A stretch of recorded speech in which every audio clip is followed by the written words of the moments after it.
We rejoin the party in this chamber where, among other discussions and deliberations, it has been determined that Arturo makes the most sense as your head of security to kind of stay a few steps back and make sure that no shady stuff happens while this deal goes down.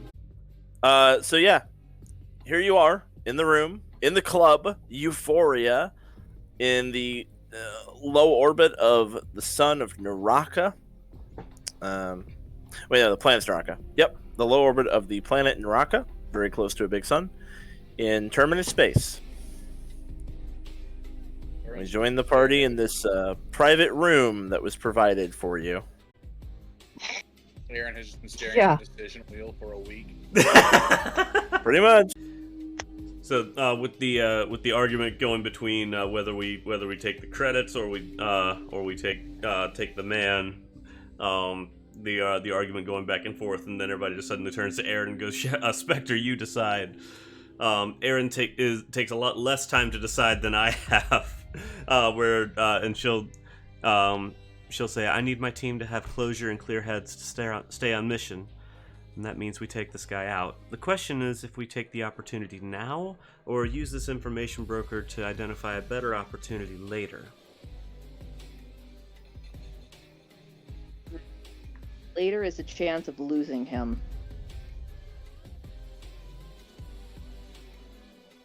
Potentially. Snake does seem to have an intimate knowledge of him and presumably his activities. So we could leverage that and actually get him at a different spot, but you're right, this might be the best opportunity that we have.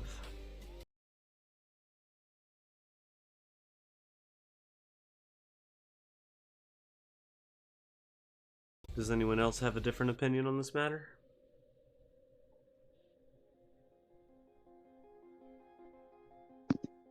You've already heard my opinion. Refresh my memory what that was. He wants to take the money, but not for any moral reason. He just wants the money. Kronk thinks that going after this guy right now is the worst of the two deals.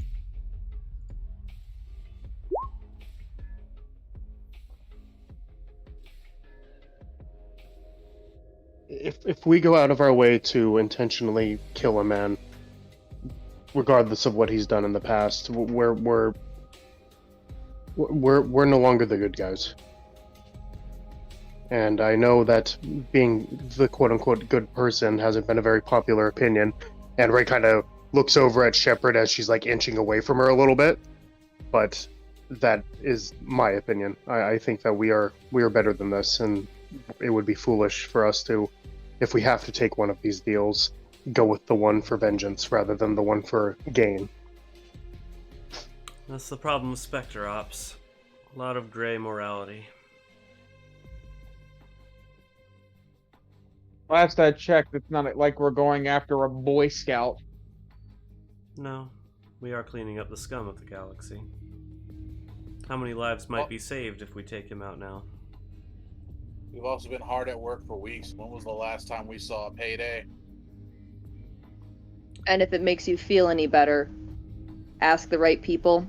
That's all my mother was. The bad guy. I don't mind walking in her footsteps at this moment. Cleaning up the scum of the galaxy because it is required of us is one thing. Cleaning up the scum of the galaxy for vengeance is another.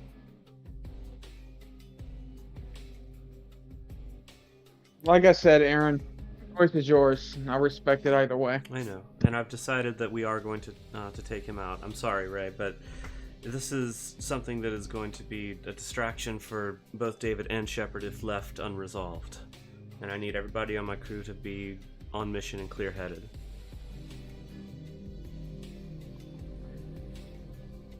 So I'm ready to go talk to Snake again. All right. Oh, and she'll turn and say to Kronk, "And I'm not giving up on that payday just yet."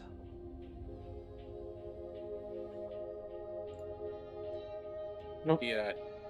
He crosses his arms and gives a grumpy rump, but doesn't argue with you. So Aryn will take a seat at the table across from Snake. Put myself right about here between Sounds the humans and. What? Why on earth would you need to do that? Does Snake say anything as we walk in, or does he let me speak first? He's sipping some champagne and going through some paperwork on his desk. After you sit down, he puts the paperwork away and kind of steeples his fingers and smiles at you and says, "Welcome back." Thank you. So Snake, I acknowledge your boldness, and I respect it. Because dealing with the Spectre the way that you have would be a death sentence for most people. But don't take me for some naive maiden seeking thrills and adventures. I've seen the shit of the galaxy and the things looming in the darkness. You play a very dangerous game and risk making a very dangerous enemy. But I didn't come here to make enemies. I have enough of them already. I just caution you to check your boldness because I will not be pushed around. Secrets are my entire existence, my most valuable asset, and you're asking me to give them up for trinkets and token gestures. My people call it a prayer for a palace. I believe the human equivalent is beads and blankets for the Manhattan Island. If we were going to move forward with an understanding, I'll need reasonable assurances that information you get from me will be used responsibly, and that I'm fairly compensated for what it's worth. I understand you like to be informed, and knowledge is power and all that, but before you go sharing or selling any information collected from me, I trust you'll use good judgment and consider the likely outcomes of that sharing, including how much it might piss me off. And in some cases, a little tip-off might be warranted to keep my mood amenable.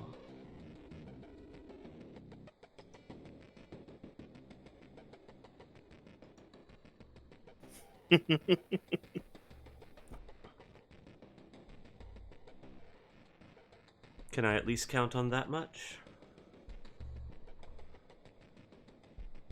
That's fair.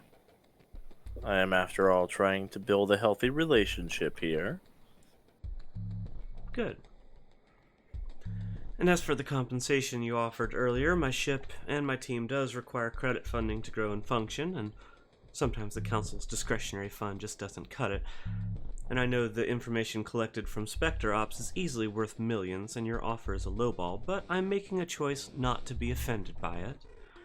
At the same time, my team needs closure on the issue at hand in order to stay focused and on mission, so this man does need to die, and it does need to be by our hand.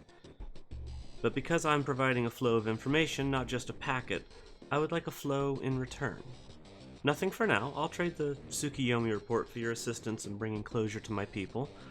But as information flows your way, I would like to know that I have a reliable information broker available when I need information.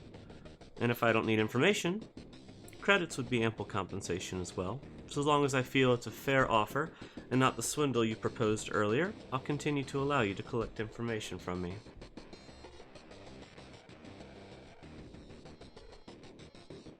I had always assumed that our business would not be concluded here. That suits me just fine. Well, good. So as for the mission report on the Tsukiyomi system, it can only show you so much. The ship's sensors were extremely limited, and visibility even more so. The majority of what we saw and heard was telepathic, and only in seeing that part of it can one truly grasp the gravity of the threat it poses. You don't need the mission report. I can show you everything that happened, if you'd consent to a meld. I'm sorry, but as information is my business, I can't be letting anyone into my head. And Aryn smiles and says, "It's very wise of you." Which is a shame, because I actually had a list of things I was going to probe his mind for if he fell for it. Yeah, he's not stupid, Mark. You saw through my deception. Dan playing 4D chess over when there. when I am DMing an intelligent NPC, lo and behold, they are actually intelligent. Yep. Thank God. That's fair. That is fair. Snake traumatic. Snake is gonna say, like, I just want the mission reports, and if you want to describe your experience to me, you can.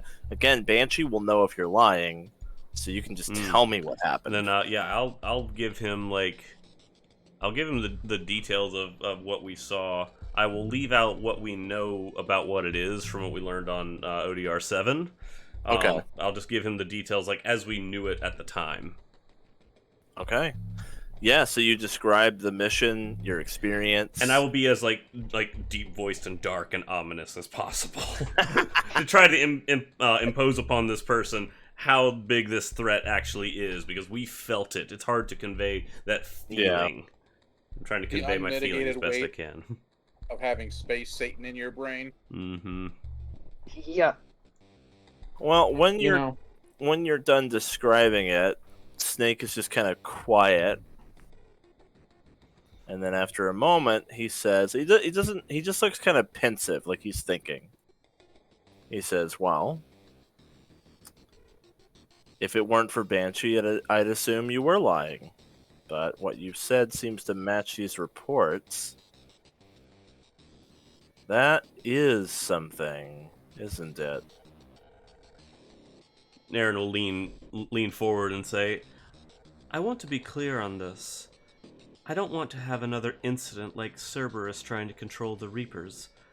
This is not a threat to be turned against the galaxy. This is not for some power-hungry warlord to seize control over. That will only make the situation worse. Oh no, I'm inclined to agree.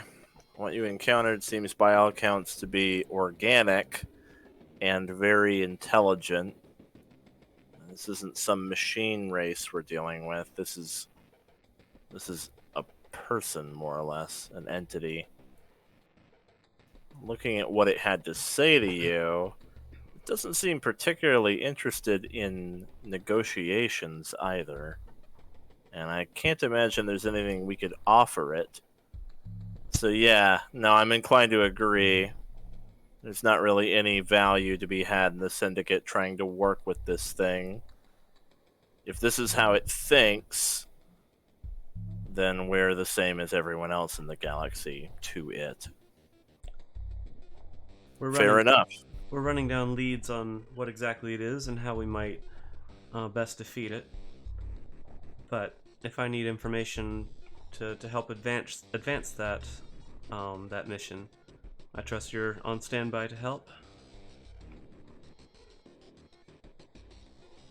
There's information that I had always planned to give you. There are a few things I have to keep to myself for now. Of course. I think we can help each other. It is in my interest that this is dealt with. I think it's in everyone's interest. And by extension.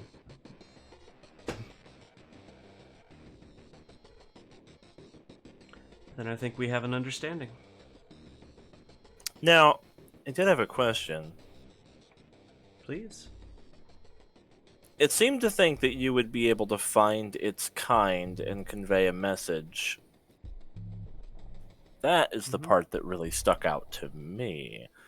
Because this thing's description doesn't match anything that I'm aware of in the galaxy. It's like nothing I've ever encountered either. We are Any leads? We are running down a lead, yes. Fair enough. So, he takes the briefcase out and he puts it on the desk. That's information that I didn't ask for, so it's a different deal. I do want it, though. How about instead of the man or the money, I give you both? And you tell me about your lead. Is that amenable? I think so. Probably none of the party can see this, but him and Banshee can see Ray in the background just shaking her head.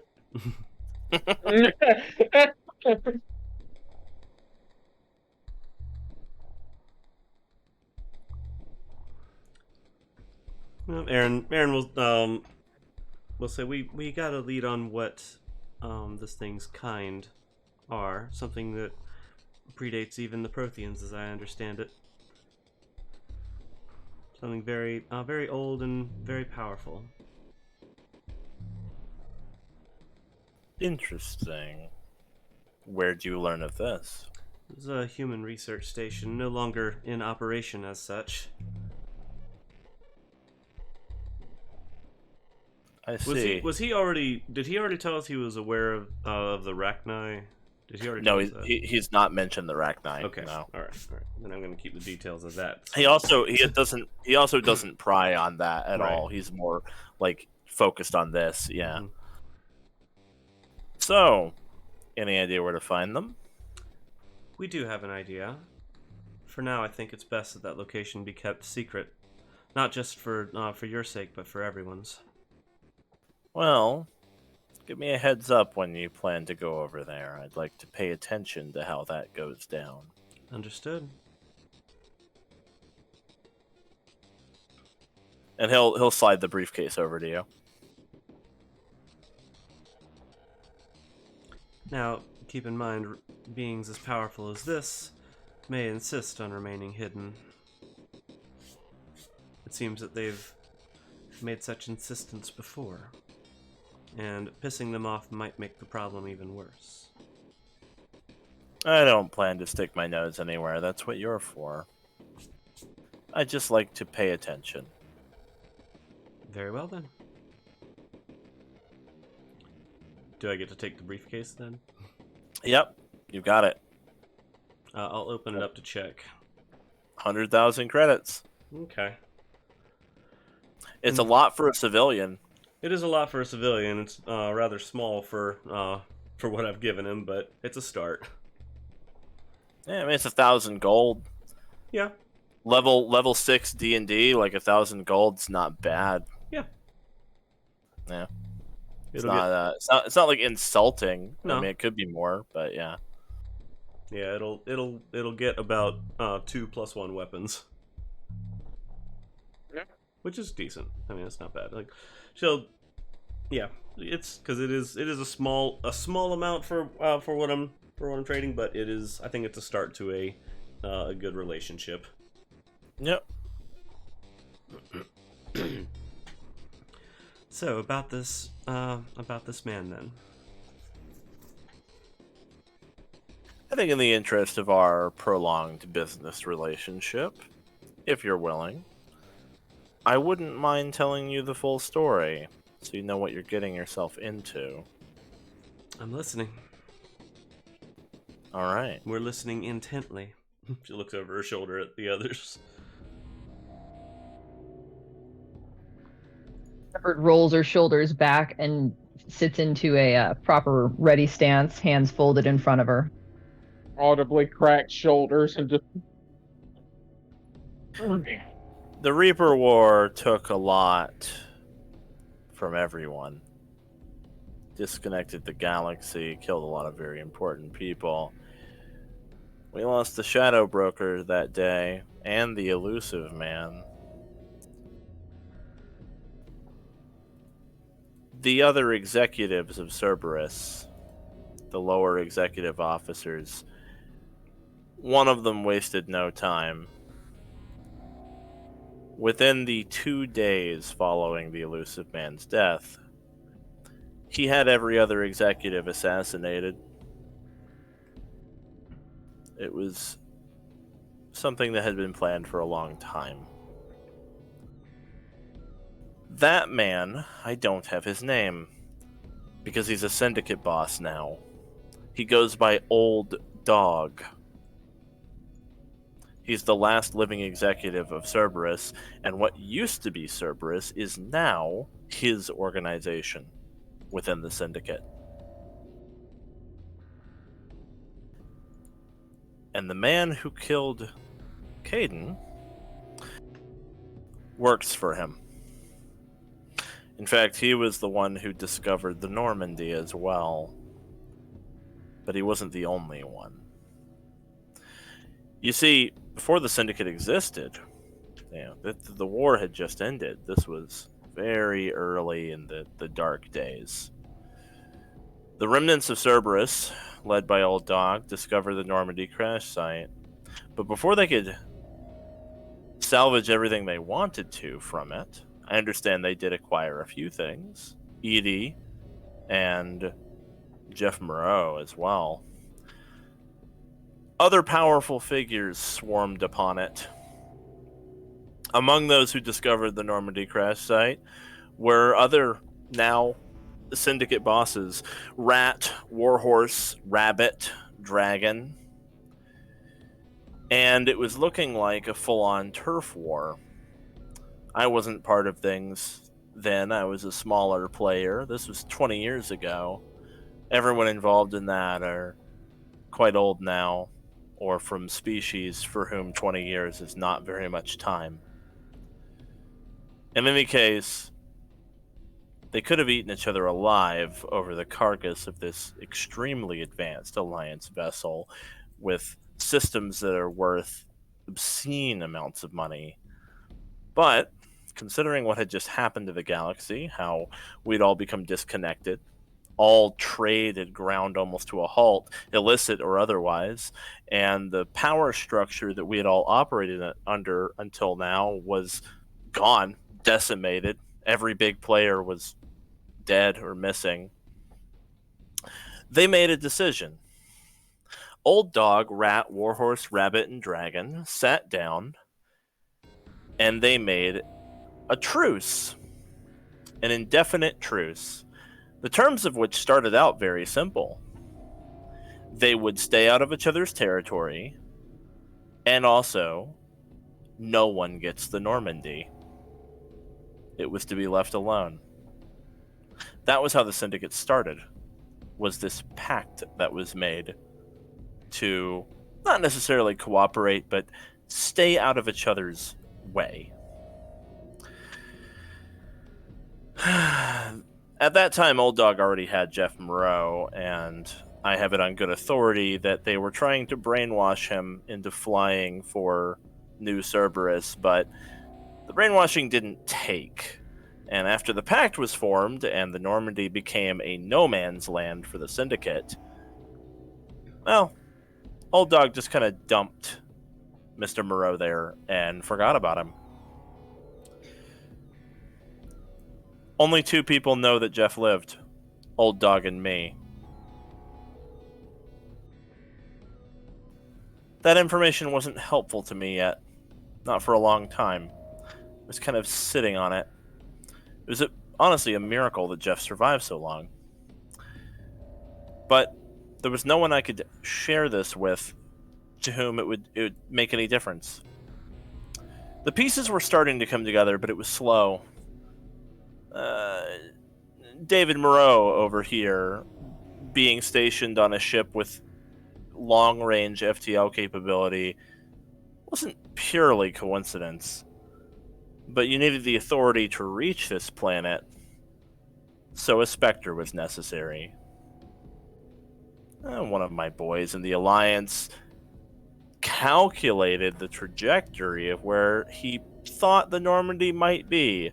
Of course, it's bullshit. He knew exactly where it was.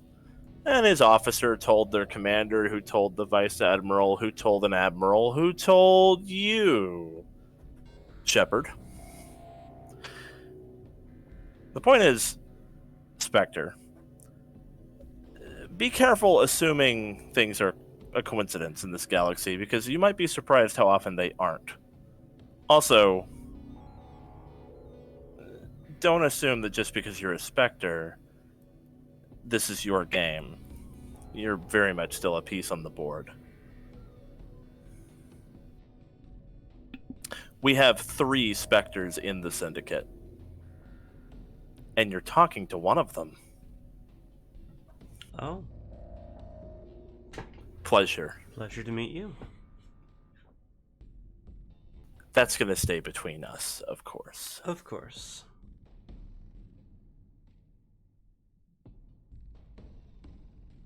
there's the whole story. Everything after that's history. More and more big players rose up in the underground, and whenever a new big hot shot in the criminal underworld started to really grow and make waves, the syndicate would contact them, offer them a seat.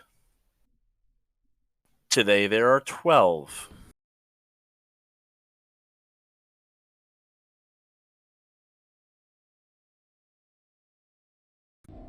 I see. All one big happy family? Not precisely.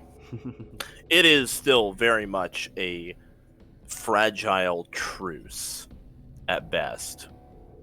We have meetings once in a while. Sometimes no one even gets shot during one. But I wouldn't call it a happy family. When did he become a Spectre? Did he specify? No. He didn't. Nope. Interesting.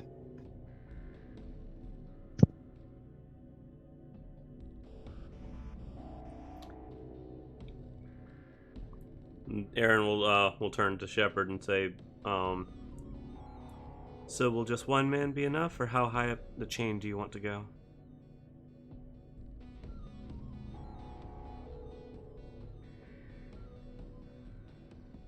It depends.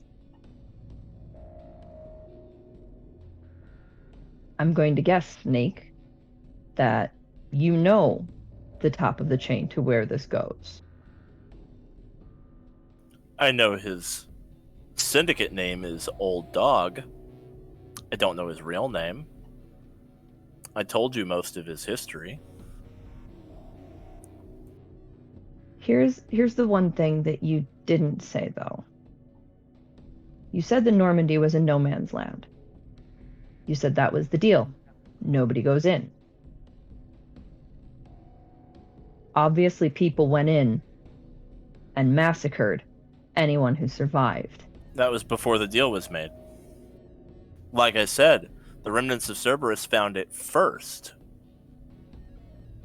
They killed, took Edie, took Jeff Moreau, killed everyone else. Then it became contested territory after that.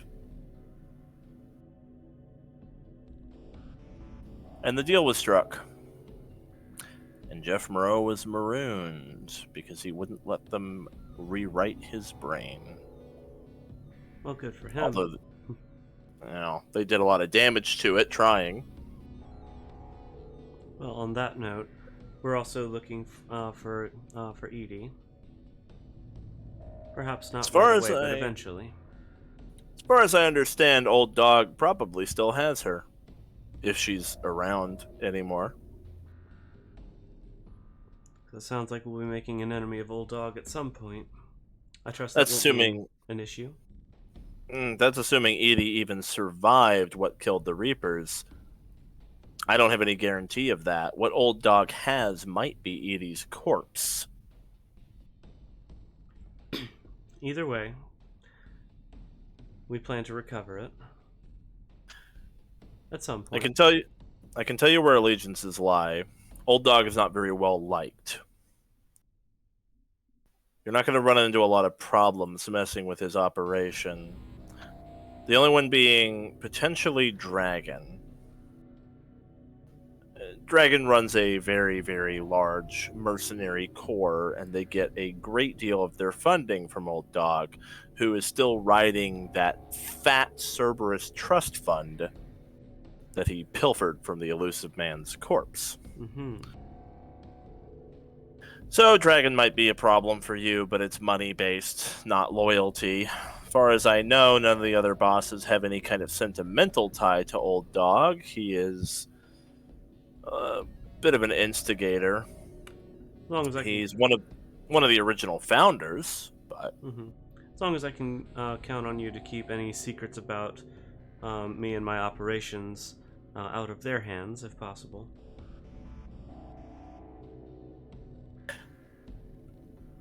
I don't do business with him anymore. Well, good. He's got his own intel people. that he trusts more than me. Then in my eyes, your stock just went up a couple points. Let's just say that before I was a syndicate boss, I was a Spectre. Mm-hmm. I was a Spectre first. I hurt a lot of feelings around here when I was just a Spectre. I bet. Old dog high on that list. When I managed to get myself into this position, he was very unhappy about it. So were several others. I'm not very well liked either, to be fair.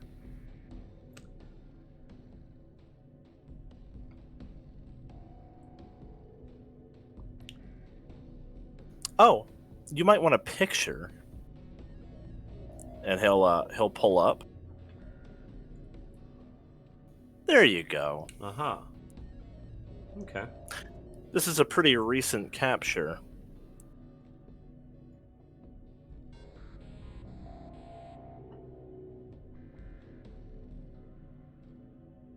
And his business associate, Dragon. Oh. Motherfucker. We've actually encountered Dragon. Oddly enough, from in the same blockade that you first contacted us from. I just wired through that blockade. Dragon owns it. He controls most of the blockades, things like that. He's got the biggest fleet. Like I said, very kind of pseudo-military, mercenary type of organization that he's running. A lot of boots on the ground if you make an enemy of him. Makes sense. Alright then, well, shall we talk about the man who pulled the trigger then? Indeed. You're looking for Cyclops. He's a capo working under Old Dog. You can see the old Cerberus tech in his face. He used to be prettier back in the day. Yeah, he didn't age very well. Gained a lot of weight. Really let himself go, honestly. Anyway, that's besides the point. He's here right now. He actually pulls up a monitor. Is he still here? Yes, as a matter of fact, he is, joined by two lovely ladies. He's got a little private booth. He's enjoying a drink. They are pretending to enjoy their conversation with him. Ooh, pretending badly. I don't envy them. He is not a good conversationalist. How private is this private booth? That's in the room you pass through to get here. The big room with the dance floor. You're going to find a row of 4 doors at the raised section just past the tables. Going back the way you came, it'll be the 3rd door. I have instructed my guards to not pay attention to what happens next. Also, there's only one other syndicate boss in here right now, and that would be Rat. He's not going to mind you killing a capo, even if it's right in front of him. He'll consider it free entertainment. Rat would kill all of us for the fun of it if he could. He's a real piece of shit. But believe me, he will not cause a problem for you. So we won't have to worry about any immediate reprisals? No.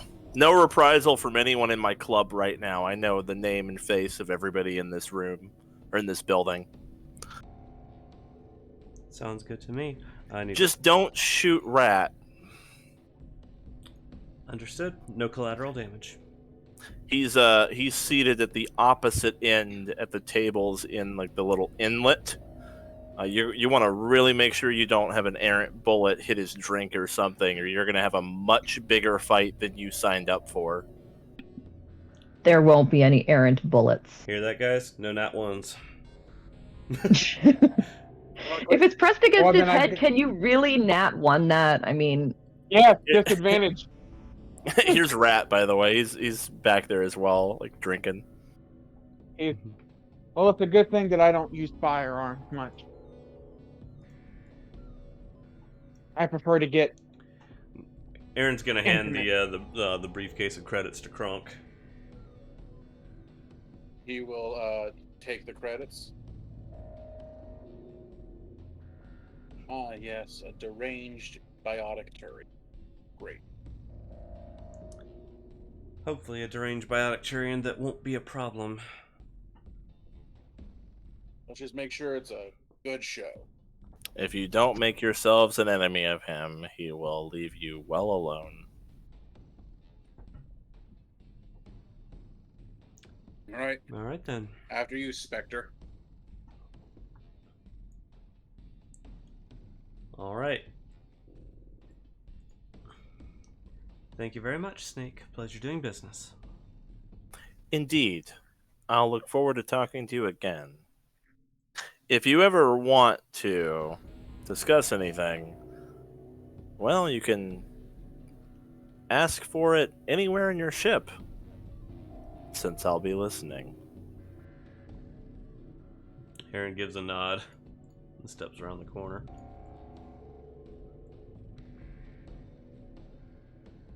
Shepard is hot on your heels.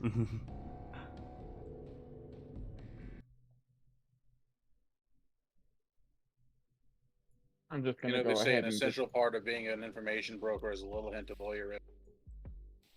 I'm just gonna go ahead and get this out of the way right now. Yeah. Huh?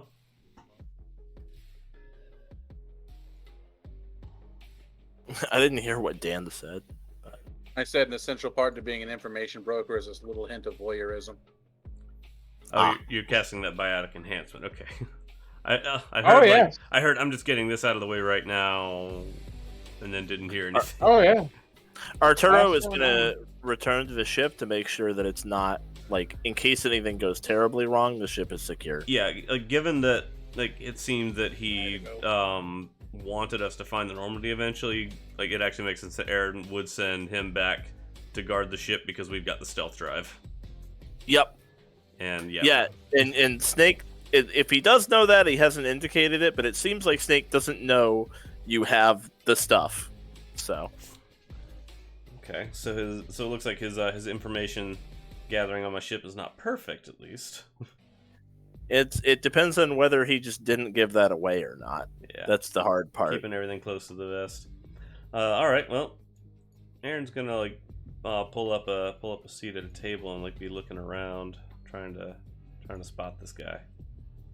Well, you know the private booth door is right here, because he said the third door. Ah, gotcha. Okay. He's in there with two girls who are pretending to enjoy his company. As you approach the door, the syndicate guard just leaves. He just walks away. He goes over here to guard something else. Okay. Aryn is going to say to the rest of the group, I might be able to get him to lower his guard a bit. Biotic presence, I have advantage on performance checks, and I add proficiency bonus to such checks. So I can basically make myself proficient and advantage with performance and try to okay. Try to get his guard and get the other like collateral damage out of the room. All right.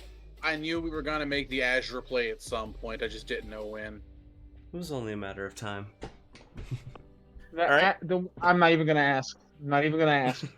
There is like a thing to open the door, or you could knock. Either way. I mean, I was raised with manners. It's up to you, though. Normally, I'd not. Aaron's gonna take her pistol and hand it to David because it's hard to pose as a performer with a pistol. Fortunately, she does not have armor per se. Oh, I get what you're saying. Yeah, no, he'll take it and stow it on the side for right now. Yep. Shepard's going to stand on whichever side of the door will be the open side when it slides open. Oh, if you can tell. It's just going to slide open entirely. It's like a Star Trek door. It's going to like slide into the walls. Okay, so center open. Yep. Aryn is putting up biotic presence and is going to open the door and stroll on in. I'll also use biotic presence, give you another D4 on the roll. Thank you.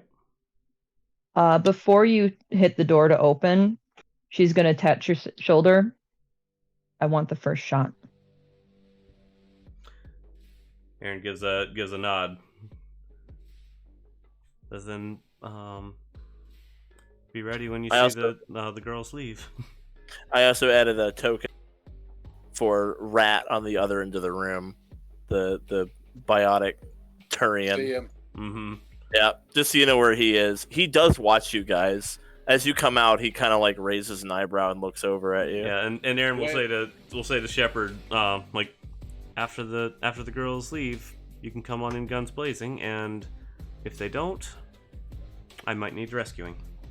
Rat's just like, I know a hit when I see one. Can I get footage from inside that room?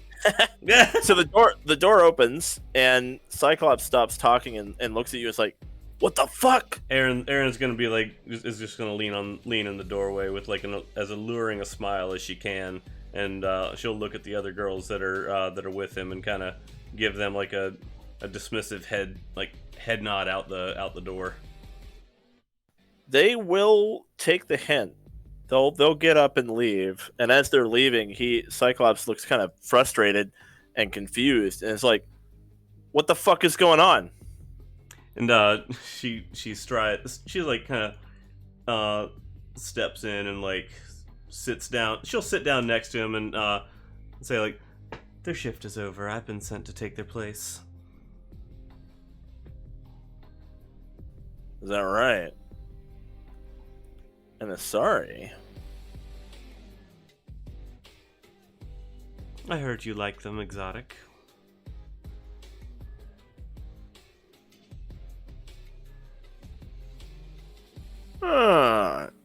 Well, I guess I can start telling my story over from the beginning. I would love to hear it.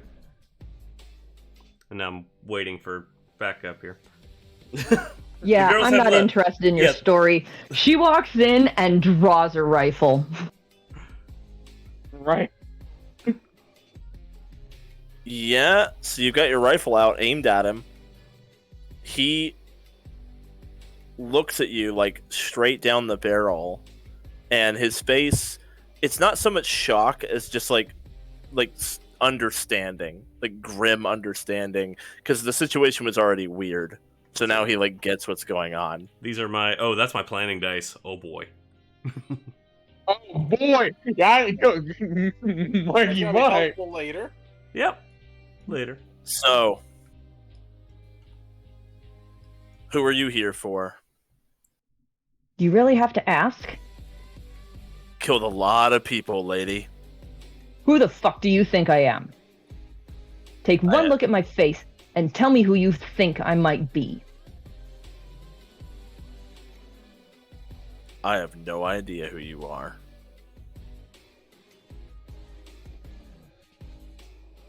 Lucille, Hannah, Alenko, Shepard. I wasn't expecting that. Wow, alright. So what, you and your Asari girlfriend you're gonna pull a hit on me? Now? You have any idea who I am? Oh, I'm afraid you've got a lot more to deal with than just us. It kind of looks to the Krogan darkening the doorway. And his left arm, he throws it out of his coat, and it's entirely robotic. And the fist is like a foot wide, and when it clenches, steam comes out of 3 holes, and it lights up. Pull the trigger! As the jacket started to go, she was trigger pulled. Yeah, you can go ahead and shoot him. Woo! You hit him. Nice shot. Aimed for the chest. Damage. Pulling trigger. 25. Yeah, that is. Rolling damage. All right. Any maneuvers on that? Oh yeah. We're not done. Because, and actually I should have done this before. I'm sorry. We're gonna use a concussive shot. So it's 15 feet if I hit him against his strength at a superiority die to the damage. He doesn't really have 15 feet to go, but yeah. No, but he can slide a little bit. There's extra damage too. So that's a D8 for extra damage. Oh, lame. And then we are Action surge. I get the sense if anybody hang on, can make a strength save, it'd be him. I'm gonna also hit with disarm wouldn't work because it's literally fucking attached to him. Yeah. Whatever, I'm gonna hit him with another superiority die for that second shot anyway, so that's a +6 to damage. And oh god, where is it?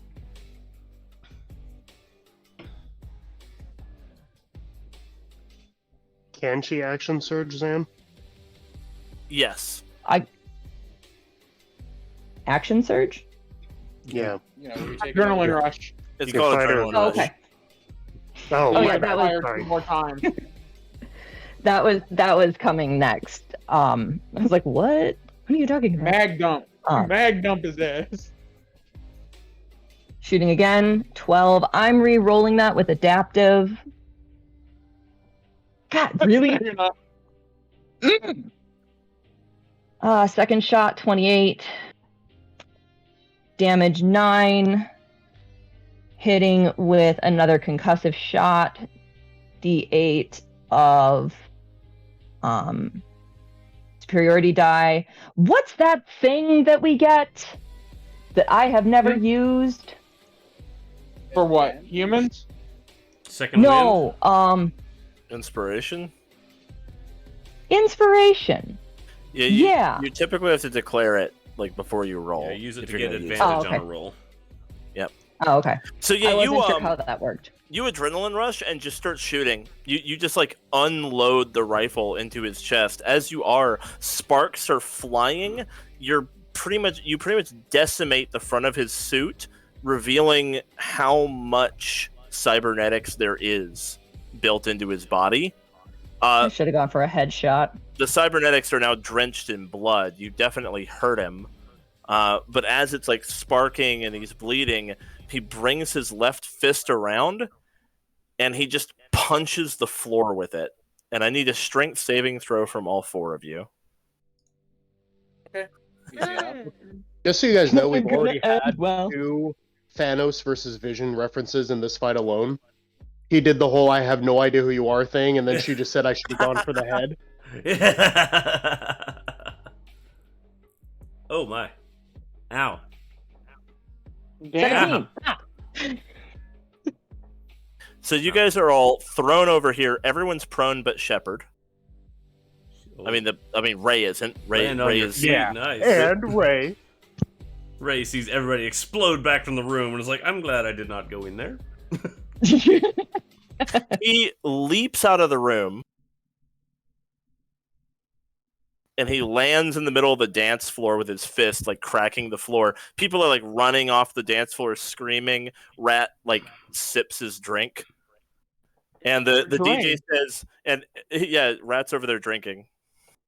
It's a And dance off, huh?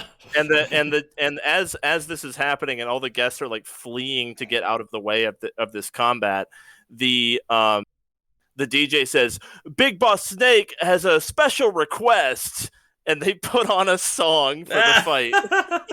Oh, Roll initiative. It's already getting crazy. Let's rock. God damn it. I knew I should have gone for a headshot. I fucking failed. damn. Your thing wasn't added to the order for some reason. Because I didn't click on me, because I'm dumb. Ah. I got it. And this is playing canonically. I need Ray's initiative.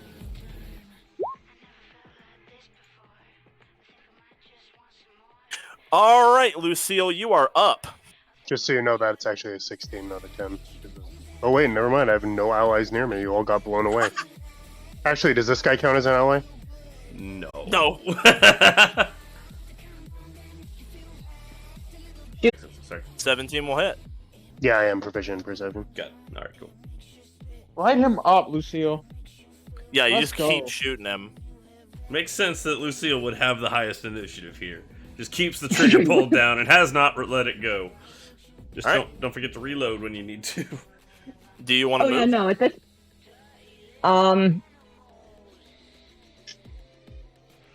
yeah, I'm shifting this way. I really don't want to hit the dude who'll be angry, so I'm gonna keep my angle of fire not that direction. Yeah. Good call. She's Alright, pissed off. She's not stupid.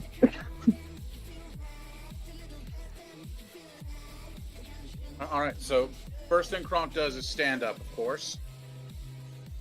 And then I am going to use this. Clear the distance.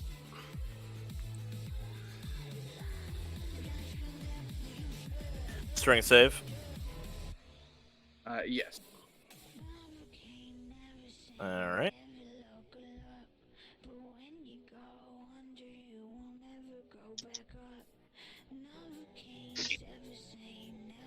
I mean, I guess it makes sense after 2 full sessions of roleplay to finally have to beat the shit out of somebody. He made the save, so he'll only take like half of that 5. And he still moved Which 5 isn't feet. And Kronk takes his place.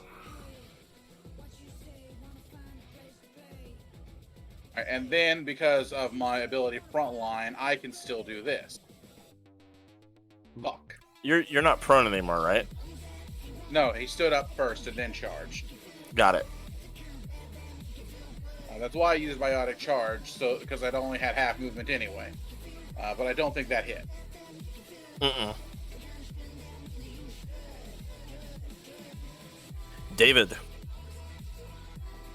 Well, that sucked. So he's gonna take a minute, spin on his back, and kick back up to his feet, and just break into a sprint. I got 15 feet of movement, and that'll actually get me right next to Kronk. Oh, wait, right here, the white squares. I'm like a bishop right now. Yep. So, there we go. So, no, pick the right marker. There we go. Have Shepard's attacks been clearly hitting shields so far? No. Oh. No, it looks like his shields were down while he was chilling in there, but they have been hitting armor because he has cybernetics. Gotcha. Okay. So you're fighting an armor health pool right now. Moving in, I'm hitting him with Blood Tracker, and I'm gonna start swinging. 19 hit him? Yep. And then let me add another D4 because of my biotic enhancement. Alright, second swing. Oh, there we go.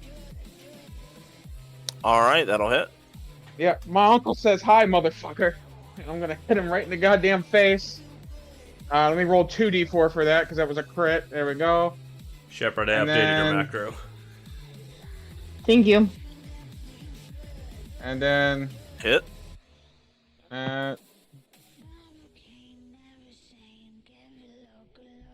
Yeah, you guys are beating up on him. He deserves it. yeah, he does. I'm standing my ground. I know Ray was opposed to this, but I hope we can still count on Ray's assistance. All right. As a bonus action, he is with his free hand going to stab himself in the neck with a syringe. It causes all of the veins in his neck and forehead to bulge, and his eyes go kind of like bloodshot. And There's then, no way that's a good thing. and then he is going to attack 3 times. All right. So first is the basically hasted attack, which is what this gives him. We're going to attack David. Go for it. Right. I'm a fucking idiot. We'll attack you again. Take his fist out of the way. I can't roll above like a 4. What on earth? Sidestep, bro. We're on the dance floor. This is my favorite terrain. What do you mean? All right. Then he gets his last attack here from the special thing. I cannot roll with this man. He's I mean, he wasn't really expecting to fight today. He's had a bit to drink. He's been shot like 80 times. Yeah, he just got how many rounds to the chest? Yeah. He should be a little bit concerned. Yeah, and then a little dead. He's not exactly on his game right now. When you get a moment, can you put Tasty onto the battlefield, please? Oh, yeah. I thought this was the dance hour, not amateur hour, asshole. Aryn gets up and he's going to step over to Shepard and say, I was going to lead with this, but wanted to give you the first shot, and throws Neural Shock at him.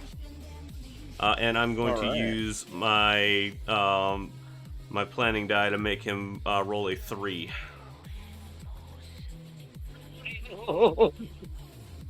Okay, so he rolls a 3.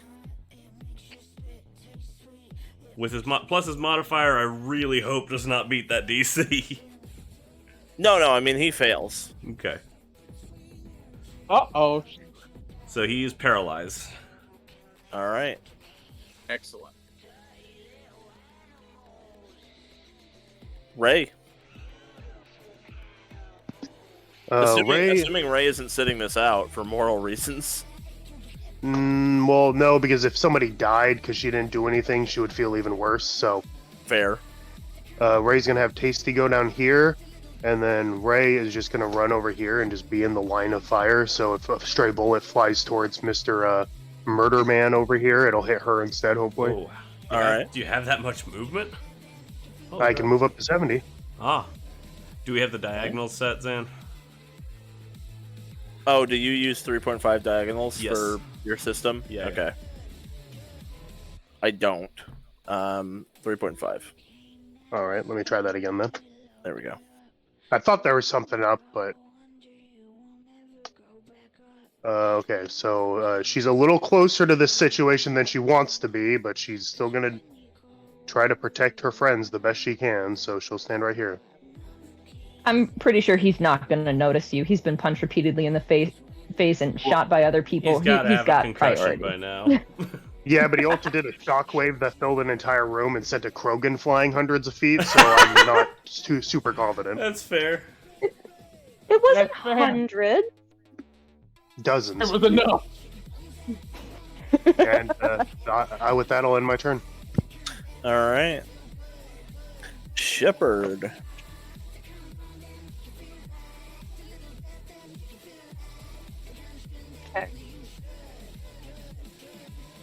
Well, we're on our own now. I burned basically everything in that first volley. Well, shoot. Unfortunately, well, I guess you have advantage because he's paralyzed, right? Yep. Yes, so roll again. And if you're within 15 feet, actually, anything that hits is an auto crit. You have to move a little closer. I'll step up. So roll another one for the advantage. 17. That'll hit.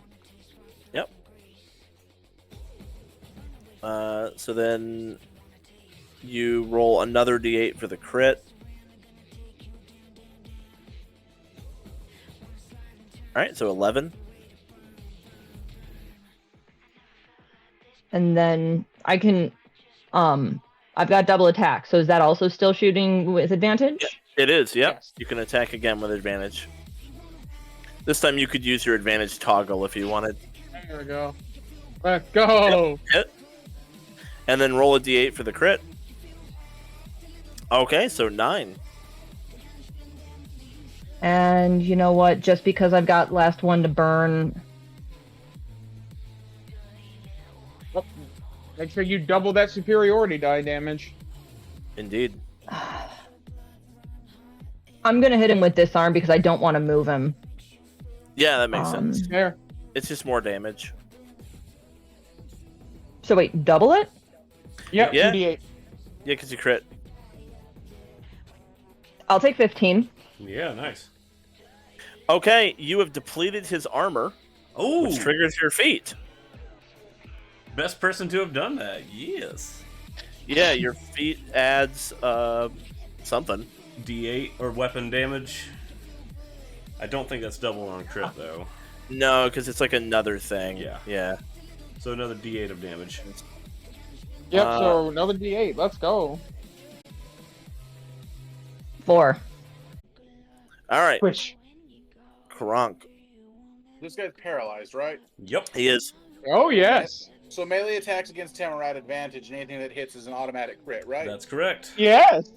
Fantastic. I'm a hit it. That's some good time for some stress relief, buddy. Yeah. And let me roll one more D8.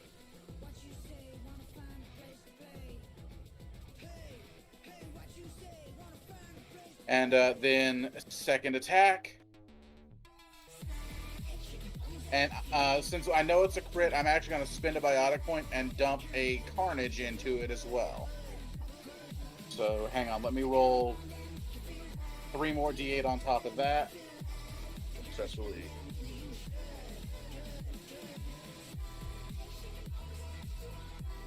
So, Yeah. Total damage 14. All right. 34 total damage. Yep. Yeah, I applied it as it came out. Fantastic. And that will be the end of my turn.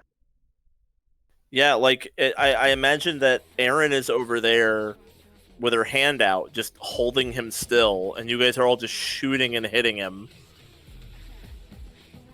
All right, David. Oh boy, here we go. It's a thing in the game where he's like floating off the ground a little bit, right? Like he's being like held. No, this still. is neural shock. I like kind of like it's like I shot a like an electric dart at him, and it's just like jolting him. I need 2 more D6 on top of that, and then 2D8. I mean 2D4. There we go. That's like, for the first hit. It's like every muscle in his body is just being held at tension right now. That'll hit.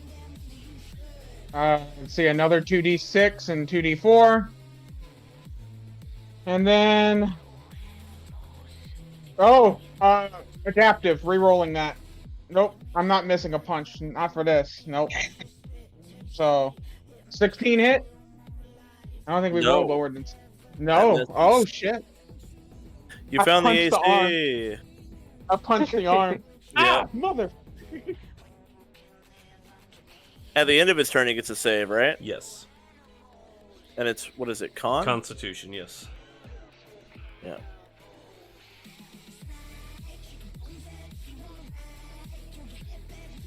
I'm assuming that fails. Yeah, that fails. Ooh. All right, Aryn. All right. What neural shock? Sorry. Yeah. So I'm gonna step up here and throw at him and incinerate. Oh, well. And you miss. That's disappointing. That's all right. Says That's my turn. Still maintaining that neural shock on him. Ray. It's like I hit him with a taser. That's basically what it is.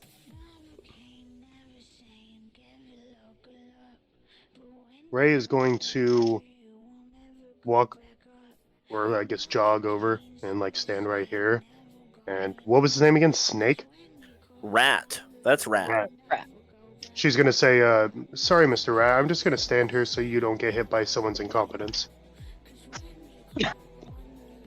He takes a sip of his champagne and says, very kind of you. But if you'd like, you can sit with me and we'll watch together. Okay. As long as nobody gets hurt. I like your cloak, by the way. Oh, jeez. I love this. Thank you very much. Ray rubbing elbows with the syndicate bosses now. Little Ray's all grown up. Here, take these drugs. Jeez, you want to sit by me? Sure. You want to get high? I'm very fond of Quarians. All the tubes and pipe work add so many interesting ways to kill them. Oh my god. She kind of looks at him, And she looks back at the battlefield and she says, "Yeah, I guess it does." It's like a fun little puzzle. Oh, I mean, it's not really that hard of a puzzle. I can actually show you a couple ways it would be really easy. Like, Oh my just slip God. your face. Oh my god. I would be surprised if you showed me a way I didn't already know. Maybe, but you don't live in them your entire life, so. That's fair. He puts his drink down. Show me. She, So, meanwhile... Oh my god. meanwhile, we'll go back to the fight. Quarian! Oh my god. I really hope we don't have to fight Rat after this. Alright, Lucille. Oh God! hey, just Ray is casually- making friends with him, You okay? just They're not casually gonna walked up to him. It's like, can I sit here? Hey, he offered to let me sit there. I was gonna stand there awkwardly. That's Yeah, different. makes sense. Okay. God. So instead, you're discussing the finer details of how to kill. Oh, sweet pat on the head. You're so precious. I'm gonna shoot this guy again. Oh Jump shit! up. Looks like you fucking As he meant is Ew. as he is being held by the neuroshock, let's see the damage. I think it's very likely. You don't even need the neural shock. Yeah. Jesus. So holy shit, you rolled 229s. Yeah, you pretty much put your rifle against the back of his head and just execute him. Shepard wanted that one to happen. Holy crap. Can I get a second before that? Sure. No, absolutely you can, yeah.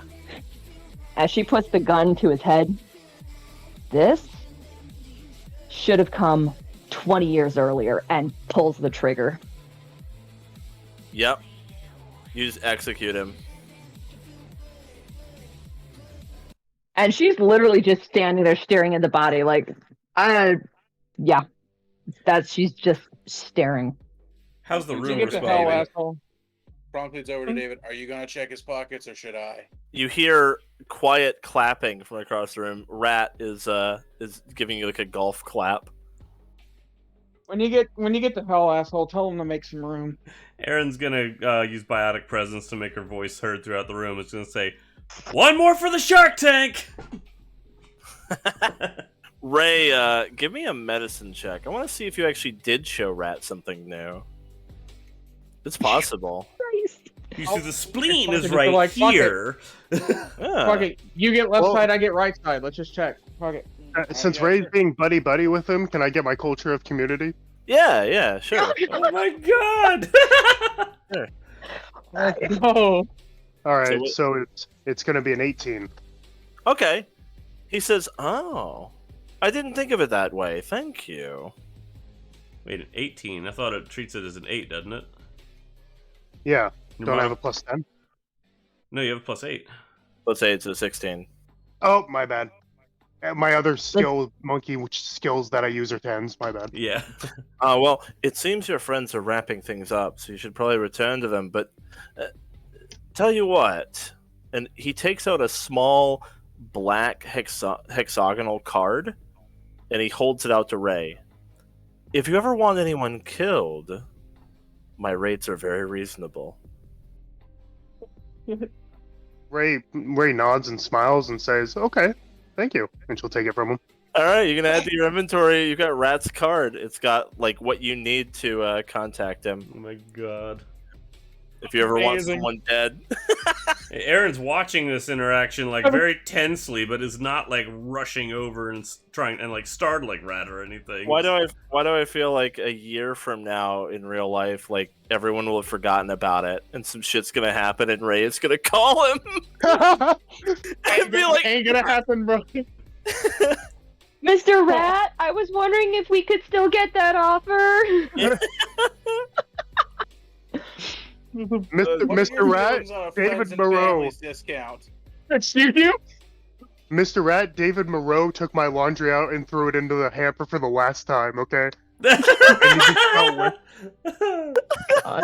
with- So I think David and Kronk are rifling through this guy's pockets if he had anything of value. all Yup. right. If he had a cigar on him, I'm taking the one of the. If he has a fresh cigar, I'm taking that. This man's gonna have contraband. Yeah, he got cigars from Space Cuba. Aaron's watching the room and is like gonna say to the rest of them, it's like, let's not linger any longer than we have to. Handcrafted by specific Vorcha just to roll them correctly. Yeah.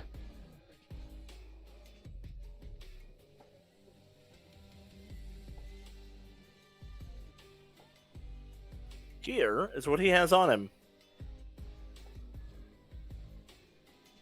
I mean, Hey, 50,000 credits. We get paid. I'm gonna look at Kronk for a minute, and I'm gonna look at that case of fine cigars and that gold-plated handgun. I'm gonna be real, boss. I'll split these cigars with you if you let me keep that handgun. I don't care about the money. all yours. Yes. Aaron's gonna use biotic kinesis to grab the old Cerberus badge and pull it over to her and offer it to Shepard. I'm just gonna pocket the credits. There you go. She steps up and drives the heel of her boot into his skull. What's left of it? What's left of it? Oh man, you just made spaghettios all over that floor. It's alright, they have people to take care of these things. Do you want this, Shepard, or should I hold on to it? She'll just reach her hand out. She's still staring, so she just slowly puts her hand out. Not like the give it to me hand, but just the if you want to put something there, you can. She has not said a word. Yeah, Aaron will she'll put the old Cerberus badge in Shepard's hand. Whatever it was, she just tucks it into her belt. She does not acknowledge it. Banshee comes walking out slowly, and she just says, "You done with him?" Yes, we are. Sorry about the Shepard mess. spits on him. Okay, almost done. "You're gonna want to move," says Banshee. Oh. And Aaron will kind of give Shepard's elbow a tug. Like, come on, let's go. It's She, time. for the first time, acknowledges you and kind of looks around at the room like she's seeing it for the first time, and she's like, all right. As soon as you're off of the dude's body, it ignites. And she just kind of stands there watching it cremate on the dance floor. Just molecularly disintegrates it. Mm-hmm. And here Well, I was she lights it up. She's incinerating it. Oh, gotcha. Okay. It lights on fire. She's she's using pyrokinesis basically. Same thing as the cantrip you have, the incinerate. That's a tech spell, or it's a tech ability. Oh, do biotics have any fire stuff at all? No, but warp basically just dissolves stuff molecularly. All right, it's warp. Yeah. She's turning him to dust. Oh. Yeah, the reason I've got tech and biotics as my class. So Yeah, so if there's a cantrip that does warp damage, she's just basically doing that every round until he's dust. Blast. it's I understand. warp. Yeah. Yeah, she's just warping him into dust. Makes sense. All Hey right. Dan, what's this? What kind of gold-plated handgun is this? Just looking at it. Well, it looks to be kind of an older Earth make. It doesn't look like it works. It's more of a showpiece. He clearly used his cybernetics to fight. He used the fist to fight. You guys never got to see that. He didn't get to hit anyone once. This man did 40, 10 plus 8 damage if he hit anyone one time. He got 3 attacks per round. You fucking deleted him. He never got to do anything. I mean, He had one chance and he missed every time. Yeah, he missed every attack and then it was over. Yep. And then he That is failed the a con tragedy of save, building which a I can boss. only imagine is pretty high considering his build. I'm happy for you guys. I think that's actually the perfect way for that fight to have gone. Oh, I He- think he I got- have. You absolutely humiliated them. I think I have a new pet project on getting this old handgun. I'm assuming it's an M1911 back in working order. That was what was in my head too. It's either that or a gold-plated Desert Eagle. Those are the only two guns I can think of. It's like a really old Earth gun. So yeah, I Yeah. mean whatever the equivalent of, but it doesn't work. It's just like a showpiece. Mm-hmm. Mhm. In fact, Mhm. there's an inscription on one side of it. It looks like it was given to him, like it was a gift, possibly when he was promoted or something. And the inscription on it is, let's see. To Daddy, please come home soon. Nope. Sucks to suck, because that ain't happening.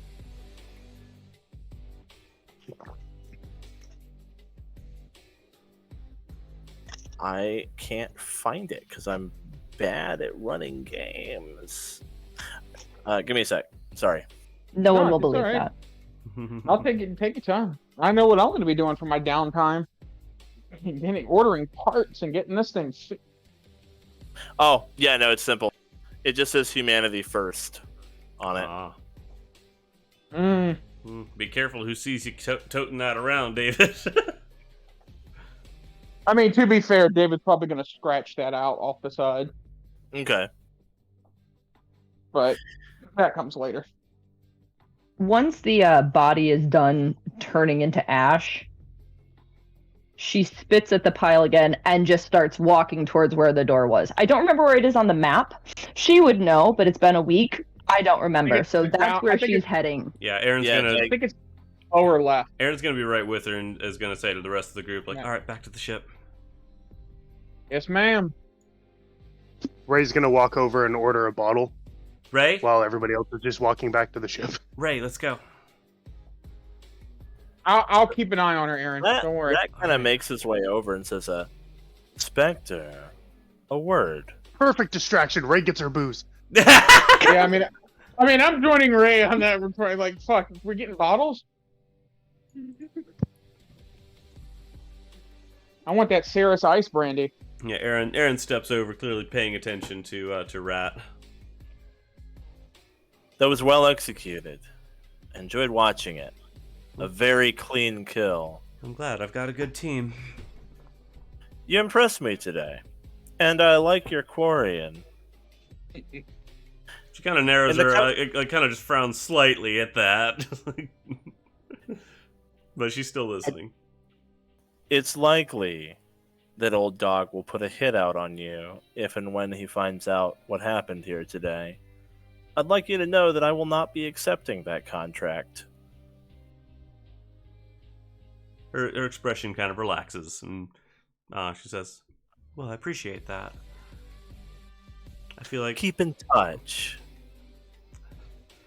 old dog and I will have each other in our crosshairs at some point.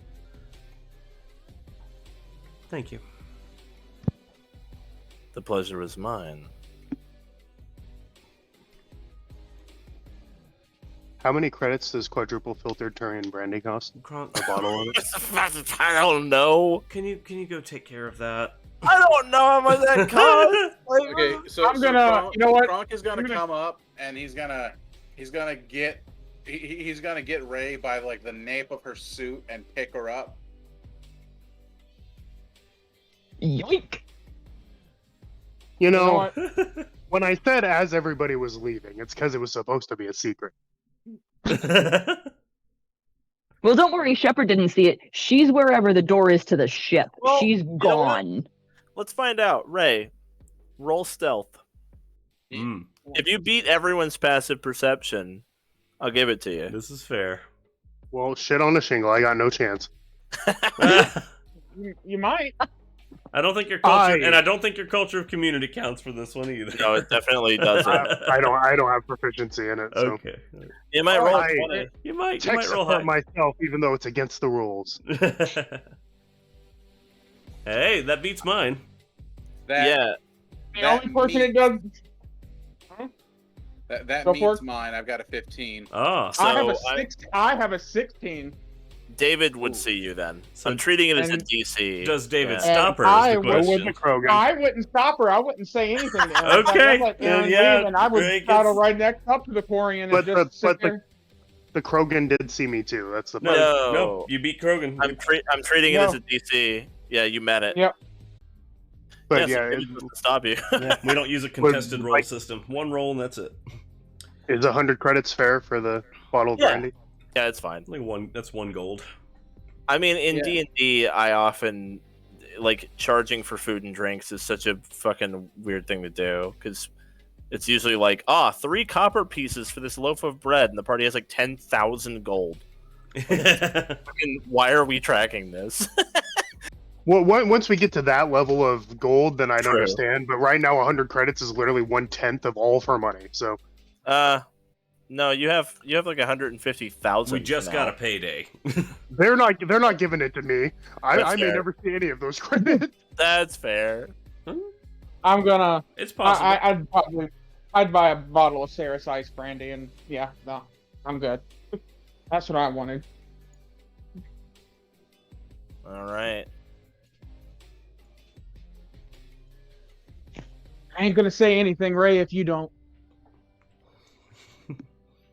Oh no, I didn't even realize it was supposed to be a secret. We'll be like Says it's halfway across the walk- Shark Tank floor before Aryn looks around and says to Kronk, like, "Wait, where's Ray?" I left her with the human. Oh, she's in good hands then. All right. You know, I'd offer you a cigar, but I don't think you guys can smoke. So And Aryn No, the only things I've seen that Quarians can smoke come from here, and they don't look very appetizing. Good. She says we walk by an unconscious Quarian. Aryn is going to send a message over the the squad comms to convene outside the ship. Roger. Throw that bottle away. All right. Shepard's already there. Well, she would like to convene outside the ship rather than inside it, so anything we say might. Oh yeah, no, is she's less likely she's to be standing overheard. outside. She hasn't gone in yet. Captain's not there. Got to be able to see the full ground crew before you walk into the ship. Otherwise, something might have gone wrong. Appreciate that. Mm-hmm. So yeah, no, she's standing at the airlock. All right. As Aryn, as you're making your way through the dance floor, like through Euphoria, and making your way out, basically, when there's a moment when you're alone, like when the party is basically reaching the ship and you're alone, Yeah. someone on the dance floor slides up next to you, and as they kind of put their back against yours, like they're dancing, they turn their head and they speak to you biotically, and say, "I couldn't help but notice you came out of the VIP." This person looks like this. It's a Drell whose gender is very androgynous. You can't tell if it's male or female. But they say, "You're a Spectre, is that right?" Seems like everybody knows. I'll respond, like using the mental ability to respond to that cantrip. I am too. I'm working undercover here. I only have a moment. I don't know where your allegiances lie, but if you're also beginning an operation to take out the Syndicate from the inside, we might be able to help one another. I have to go. And she slips something in your pocket, and I'll use the whisper cantrip or the whatever it is. It's slightly ranged, so I'll still be able to get a response as they walk away. Yeah, they like disappear into the crowd, but you can still respond. She'll say, gutting the Syndicate is not my primary mission. They are more of a means to an end for the time being. I do have my eyes on a certain level of it, though. I'll be in touch. All right.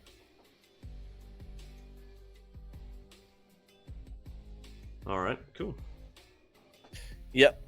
So then you can return to the ship, but I'm going to add a little something to your mission log. I actually have to change a few different things.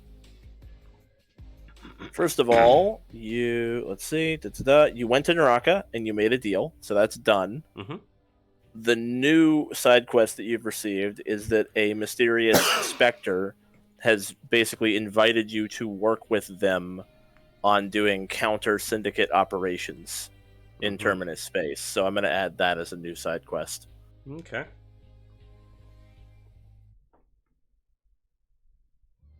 All right, you're good to go. Like, you can return to your party. Okay. Yeah, Aaron's gonna return to the party where we're convening outside the ship. And before we go in, she'll say, just wanted to say a few things before we get in where we might be monitored more closely. Ray, I want you to work on a procedure for the ship to go dark. I want to be able to vanish off Snake's radar when we choose, reappear without any logs or records of where we've been or what we've done in that time, except what we choose to keep on independent data storage separate from the ship's network. Some secrets need to stay hidden, and I need a way to do that. You can bring a proposal to the XO when you have it. Understood. David, I want you to work with Adam on new navigation protocols to make it harder to predict where we're going and what route we're taking. I don't want to encounter another syndicate blockade on our exact route, even if it means taking a little longer to get where we're going. Got it. Aryn will say, Arturo, I need you to quietly investigate the possibility of an information leak among the crew. Before the Tsukiyomi run, Snake knew where we were going and where we would be afterwards. The distress call we answered was planned for us, and while it's possible the leak was from the Council or their staff, I can't rule out the possibility that there's a mole on the ship long before Snake's program. Nobody's above suspicion, senior staff included, AI included. Okay, so I am being tasked with finding, with just questioning the crew, making sure that, doing interrogations, seeing if we have any moles on board. Yes. All right, no problem. Arturo will be like, I'll get. I was a little bit concerned about that myself. I'll get to that right as soon as possible. Very good. Probably start with that glory-seeking. I'll get right to it. And once we're back aboard and everything, Aryn will check in with Lucille and see how she's doing.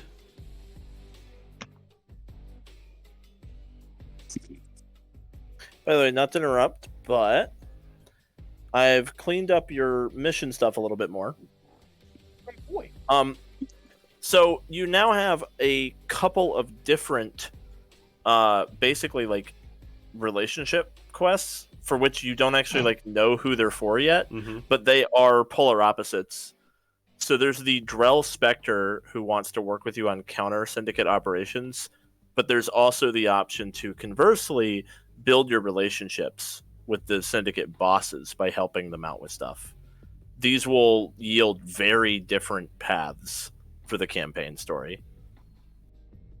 Ooh. Mm-hmm. And they are exclusive because if you work with this Drell Spectre enough, it like Snake is pretty much on your side, but as far as the rest of the syndicate goes, like it will begin to become clear that you are not their friend.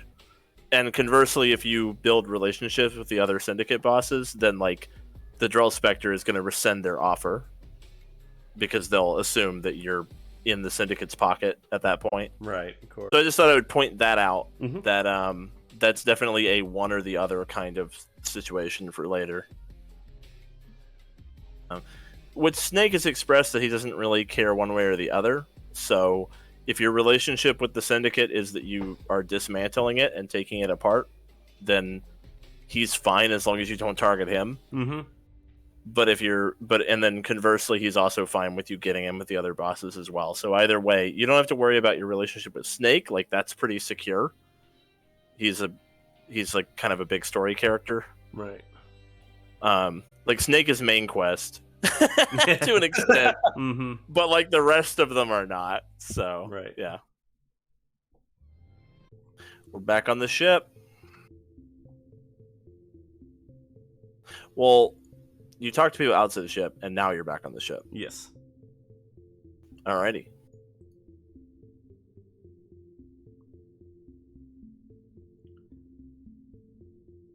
All right. Yeah. Yeah, and I'll just confirm that the ship hasn't been boarded or anything while we've been here. Yeah, the crew and Adam all confirm that, at least as far as they know, like they're like no one's come on. All right. Then in that case, Aaron's just gonna peek in on the bridge and say, "Mr. Ways, take us out. Get us moving towards the nearest relay."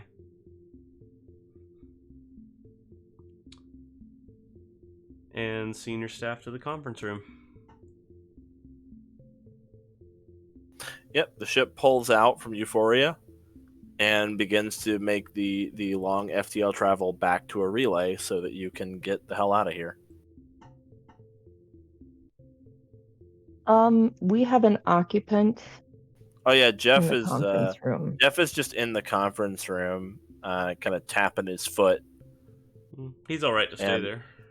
When you come in, when he sees people coming in, he says, "Oh, sorry, I just came in here for some quiet. I my apologies. I'll go get my quiet somewhere else." My room's next door, Uncle. You can sit there. Thank you. Yeah.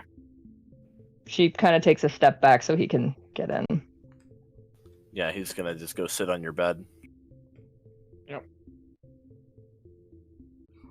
All right. So before we proceed, everyone has their assignments, and I want to reiterate that we can't assume anything said within the walls of these ships is secure unless it goes through David's biotic message.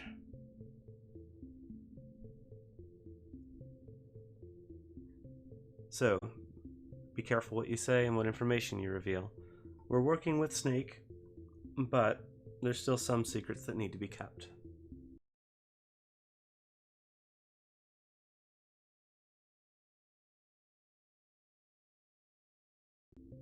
On that note, what are we planning next? Is it still are we still considering the mission that we had talked about previously?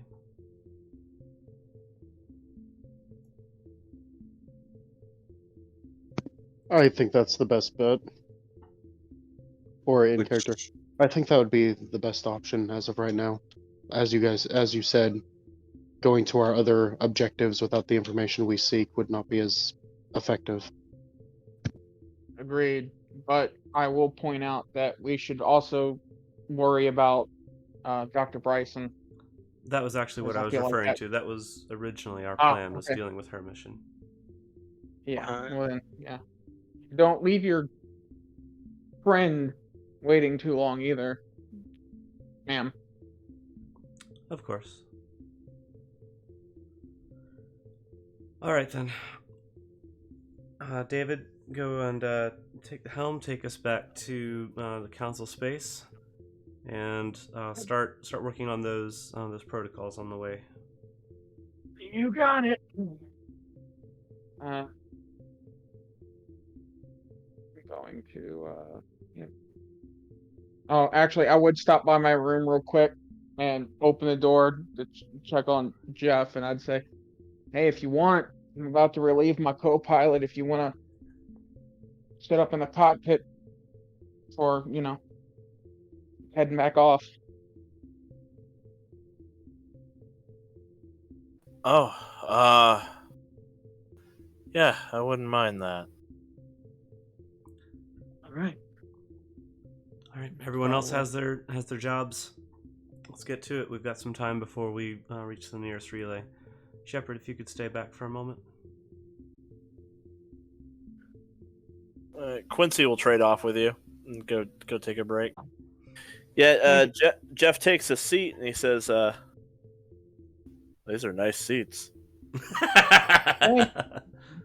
Thanks. Another dub for Ray. Did Ray ever say that she was the one? She didn't, right? Nope, nobody ever asked. Okay, cool. So, hey, I don't know who did it, but trust me, I thank him every day for it.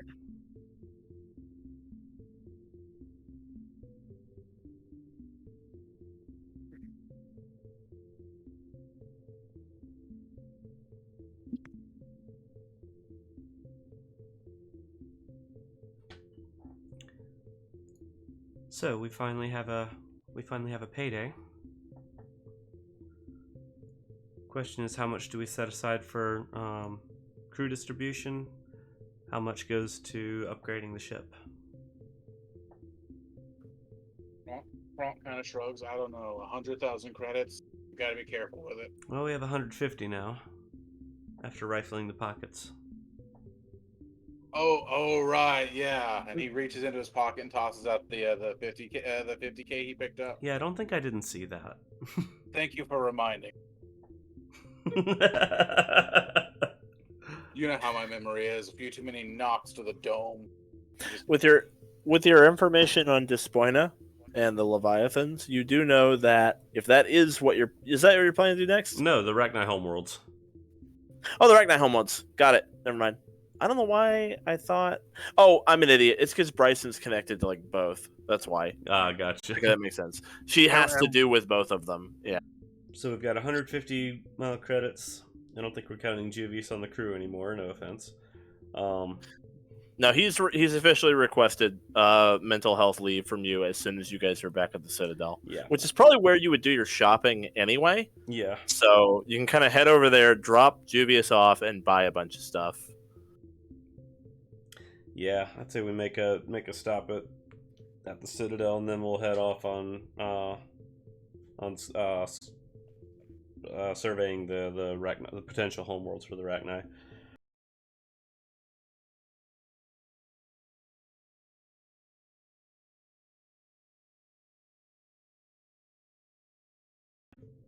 While we're at the Citadel, we could also get the stealth drive installed. That might actually cost us money, so we might want to save our money to find out if that'll cost us anything before we actually distribute it. Well, Citadel, and then we'll split cash. Zan said that I could install the stealth drive. It would just take a long time. Mm. Once you have access to Citadel facilities, it depends on if the council lets you keep it or not. But if they approve of it, then they'll install it. Like, they won't charge you for it. But it depends on whether or not they agree to install it on the Saratoga, because they might be like, we have a better use for this. So it's kind of up to you if you want to roll the dice on that. But if they agree to install it on the Saratoga, then like they'll do it. You won't be like charged. I don't trust them. You don't trust that the council won't let us keep it? Do you? I don't know. It'd be a coin toss, pretty much. Yeah, it's the problem. It's the council. But like we could either risk them taking it or just take it a little bit longer to get it installed and have Ray do it herself. And I can help Ray. Mm-hmm. You will need basically the equivalent of a dry dock to do it. And if you do it at the Citadel, the council will know. So if you're going to install it without consulting them, you'll have to do it at you're going to need to find a ship port with all of the giant equipment and tools you'll need that isn't the Citadel. I'll talk to the council. I can be persuasive. Okay. I am gonna have to re-roll my my planning dice though, because I don't get to keep that 20 across multiple days. Sadly. Unfortunately. But no, I think we head to the Citadel, drop Juvius off. I'll try to convince the council to let us keep the stealth drive. I'll ply my charm. There's also the security suite as well. Ah, yes. The cyber security suite. Mm-hmm. That would also be nice to have installed. Yeah, so if we divide up the 150,000, that'll be 25,000 for everybody. Yeah. Which I'm okay with. If anybody wants to lend anybody else money to buy their upgrades, then that's between everybody else. Well, actually, when you go to give Ray her shares, she's going to say exactly that. No, you keep it. Get yourself an upgrade for your amp. I'm okay. Are you sure, Ray? You've been working hard. You've been a very valuable member of the team. You've given me a place to sleep and an advanced ship to work on. I'm okay. All right. Next upgrade that comes my way, though, is going to you.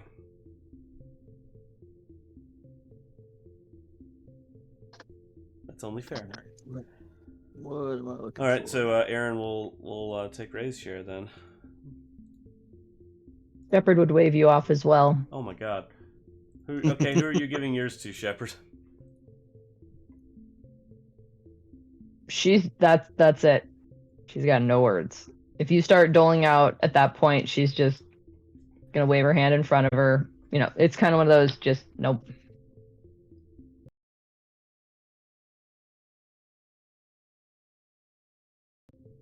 All right.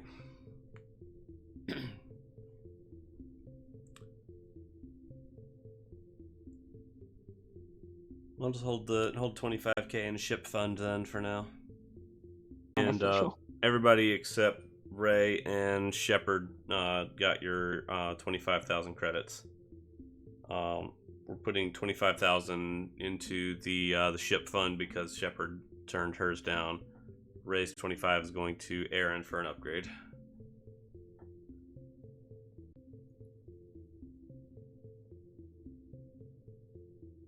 Your long FTL journey from Naraka to the nearest mass relay is uninterrupted, and from there, you ping-pong your way across the galaxy back to Council Space, and subsequently, Citadel Prime.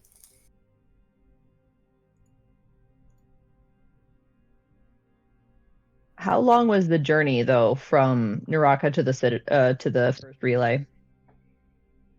Like at least a day if you wanted to roleplay more on the ship. Okay, because I needed to talk to Ray before we hit the Citadel. Oh, easily. You have tons of time. So I'll back it up. I'm gonna wind it back, and you can go ahead and do that. I do also have something I want to do while we're in transit. All right. Arturo's going to go ahead and get started on figuring out things about who might be the mole, if we have one. Makes sense. Ray, do you have a moment? I don't want to interrupt. Ray's like sitting there working on the computer, and she's like mumbling to herself. And as soon as she hears Shepard talk, she like physically jumps and turns around. Yes, Shepard, how can I help you? Oh shoot, who's our crew member standing there? Technically we have 3. Both the gunners are also right there. There's only one gunner. Juvius Only was the one other. gunner.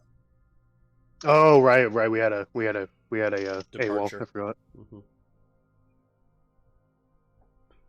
It's not AWOL. She requested. Yeah, I know. I knew, and I knew It was the hamburger guy. It was the hamburger guy. Yep. I thought he stayed. No, Okay. he left. Okay. It was a surprise departure, but a departure. Okay. If Oh, right. He did you two leave. wouldn't mind giving us the engine room, I'd appreciate it. Yeah, sure. Whatever you say, boss. And Shepard moves over to give 2 easy points of egress out of the space, thus not looking like she's trapping Ray. Okay, Ray immediately, like, you can see her shoulders, like, loosen a little bit, because that's exactly what she was doing, was, like, looking at the fact that she couldn't reach any exit before Shepard could get to her. Even as fast as And she is.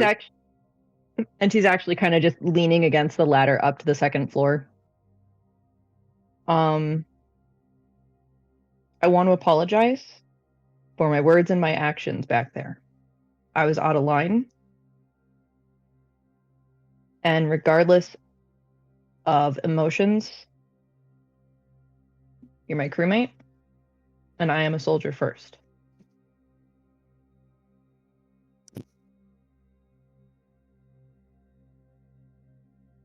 She nods and says, I understand, and I'm sorry that I said something that offended you, but your mother made a lot of enemies doing what she thought was right when people around her told her it wasn't. And because of that, the galaxy may be worse off than it might have been. And I'm afraid for you. I don't want your line, your name, to become something people curse, rather than something people are happy and talk about well. And same for the rest of the ship. Everyone else has made decisions that many would consider immoral. And while I understand the reasoning, I disagree. And I think out of everyone on this ship, I'm the one I'm the civilian perspective, if you will. So I'm just worried for the crew, and I'm worried about what we can become. We have a lot of very powerful people on this ship, Lucille, and that scares me. Remember, the elusive man thought what he was doing was right, too. And he did horrible things because of it. You can see her kind of... The emotions are there again, but she kind of just rolls the shoulders back, kind of tips her head a little bit. It doesn't matter what I do. My name's already cursed. I'm going to do my best. And I'm glad at least somebody is trying to keep us in check. Lucille can't really see it, but Ray's biting her lip under her mask, and she's like, my name is very cursed as well.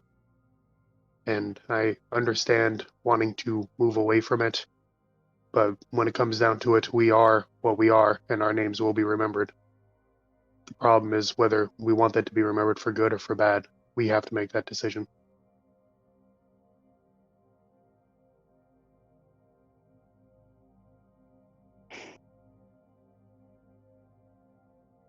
I understand what happened to your father was unfair.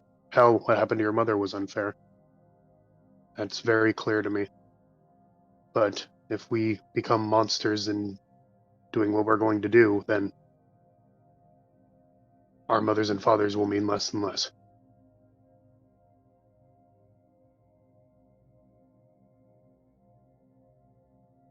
Well, I'm pretty sure I'm never going to be able to outdo her. I'd have to work really hard. But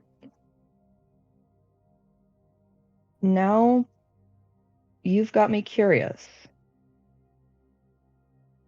Everybody knows what my parents did. Do you mind me asking what yours did?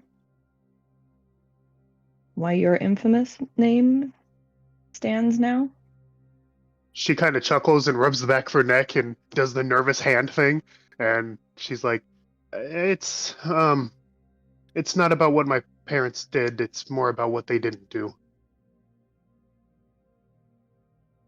And she just keeps doing the nervous hand rub thing that Tally does, where she just runs her hands through each other. Quarians are adorable. I know.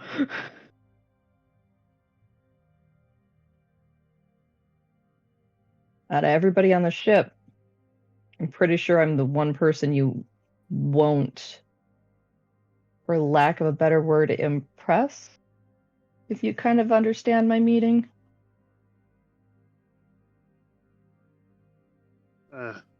Do you...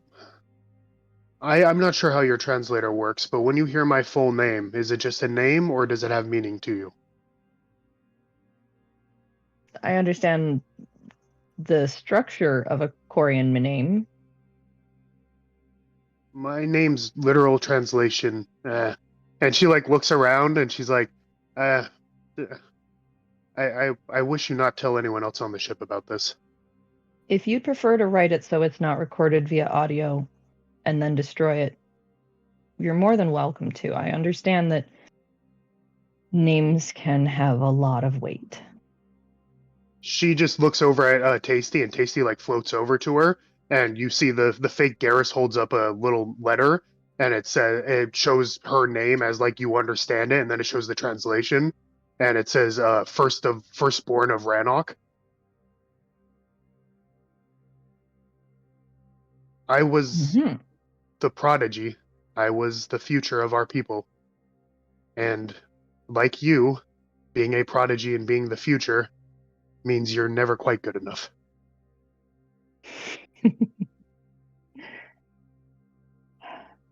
Truer words. While I've adapted somewhat, my mother never did. And because of that, she's not here today.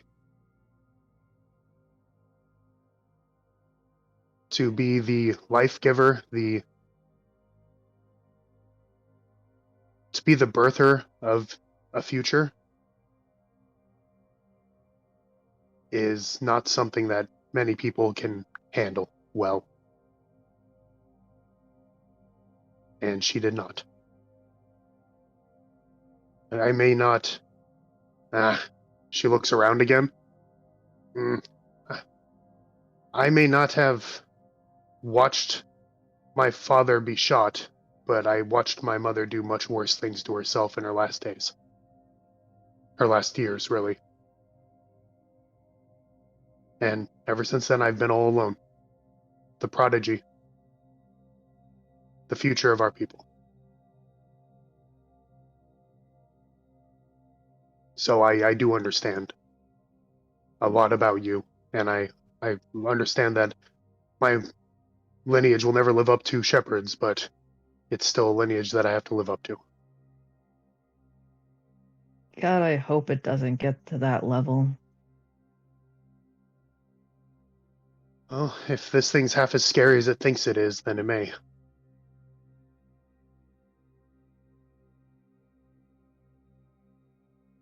I am sorry you had to go through that.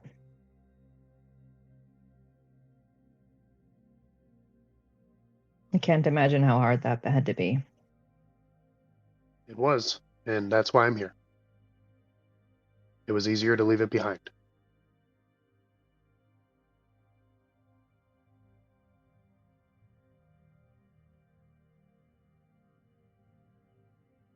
And instead, you got yourself in the middle of this. Well, ironically, I think I may have been safer here.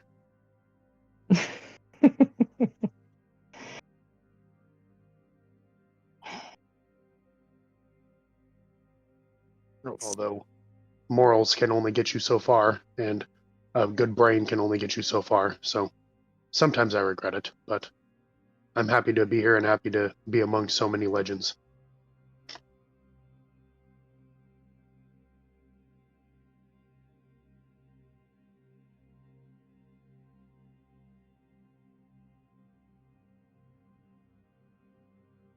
I really hope you don't count me among those. I don't count any of you as legends. I count you all as shipmates, but it's what the galaxy counts you as. And everyone except for maybe Arturo are in one way or another legends. And Arturo only because he never wanted the title. And never had to accept it like you did. Or Mr. Moreau did. Or the Krogan, or the Asari.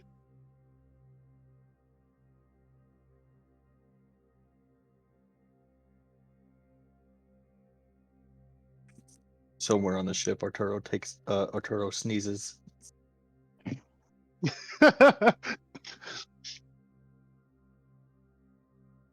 Well, for what it's worth, from one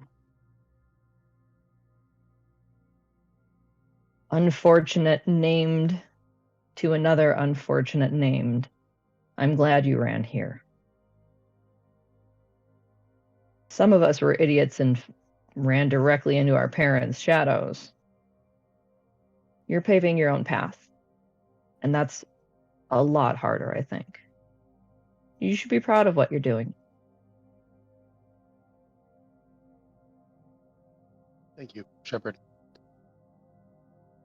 And for what it's worth, you aren't your mother. And you never will be. You can be something better. Don't think that you can't, because you can't. There will always be another threat to the galaxy, and there will always be good soldiers that are needed.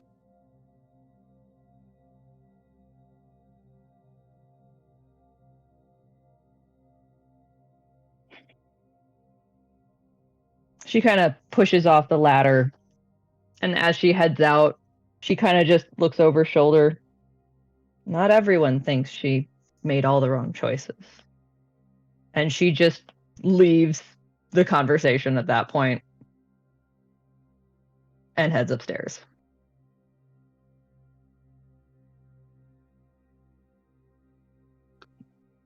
Ray watches her leave and then looks down at Tasty and says, "That may have been a mistake, but at least I have possibly more of her trust. And then the Garrus hologram just keeps dancing, and she says, "Very good," and goes back to what she was doing. I like to imagine that it's only able to say calibrations. Damn it! I still haven't got that bug out. I'm glad you're always here for me, Tasty. Calibrations. What the fuck was that? That's all it does. Aryn, did you want to talk to me? Yes. Okay. I couldn't remember if I. Yeah, we kind of got sucked into the conference room thing, but. Okay. But yeah, Aryn, like whenever you're able, Aryn will be in her quarters.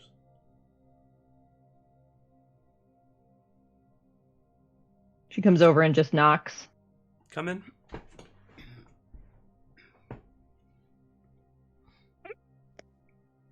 You wanted to see me? Yes. Take a seat. Just wanted to check in after that, see how you were. Make sure you've got the closure that you were seeking.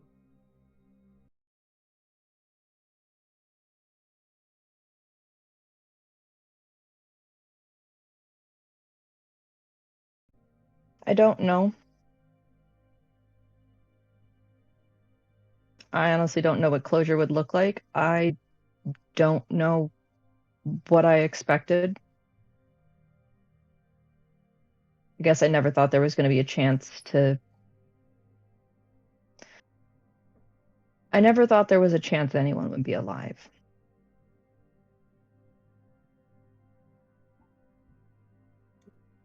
If it wasn't for the Syndicate, there might have been more than one.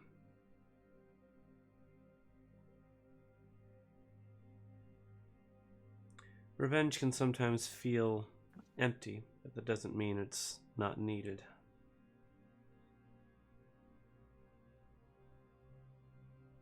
Regardless of what the... He was scum. Sorry.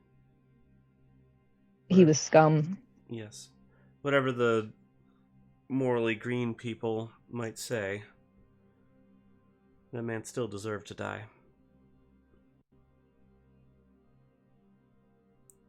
I've had my share of getting my hands dirty. I've sort of become numb to it.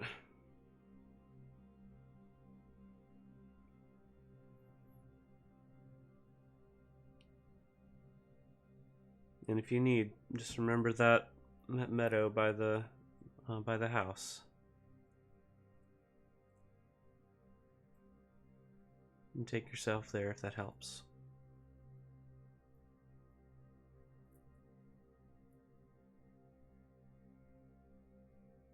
I'd like to take him there. Ma'am. As soon as we arrive at the Citadel, you can consider yourself on shore leave.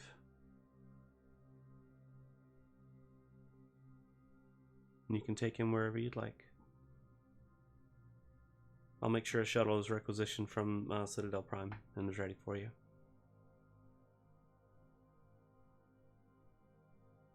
I do hope you know that regardless of what your decision had been back there, I would not have let it affect my ability to perform my tasks or our missions going forward. I believe you. I've just been with so many teams that I've learned if there's something unresolved that weighs on their mind, it does affect the mission in ways that are not really perceptible. Somebody's attention just wavers for just the briefest of moments, and next thing I know, they're crushed by a pillar that they didn't see falling.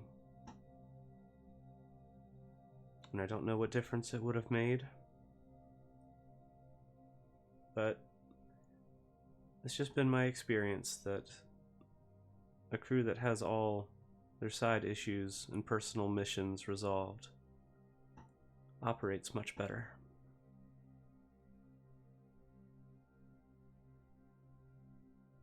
I do appreciate that we were able to take the time to visit the crash site.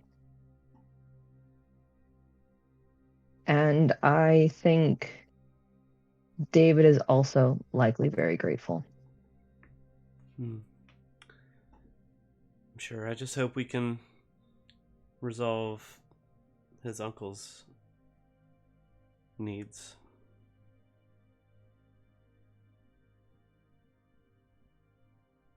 Me too. Seems the more we do, the more we must do. Gotta make a mess of the room before you can clean it. True words. Sadly, we have a galaxy.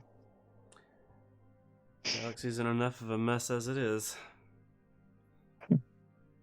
Gotta mess it up a little bit more in order to clean it. At least the little bit of it that we're able to. Hopefully by the end of all this, the galaxy will be in a better place than when we started. That's all you can hope for with every decision you make. Yeah, and it's sometimes hard to know which one's the right one, but that's the burden. When you have to make the tough call.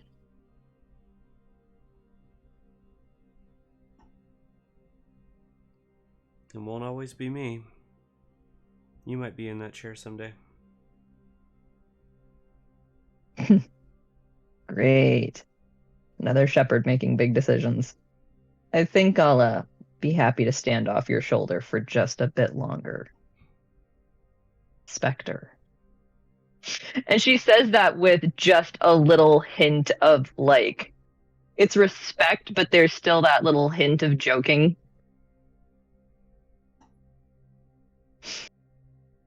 And Aryn will smile a bit, and she'll say,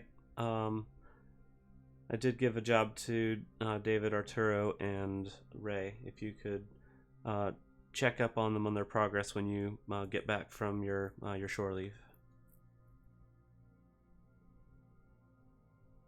Roger that, ma'am. She stands up and heads to the door. I'm gonna be okay, Aryn. It's gonna take a bit, but I'm gonna be okay. All right. I'll trust your self-awareness.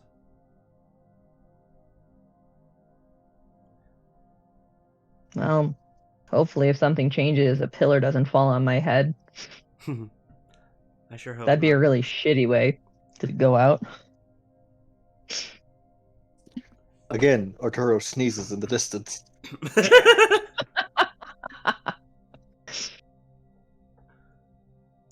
I will be in the cockpit if you need me further. All right. Call me to the bridge if the galaxy starts to end.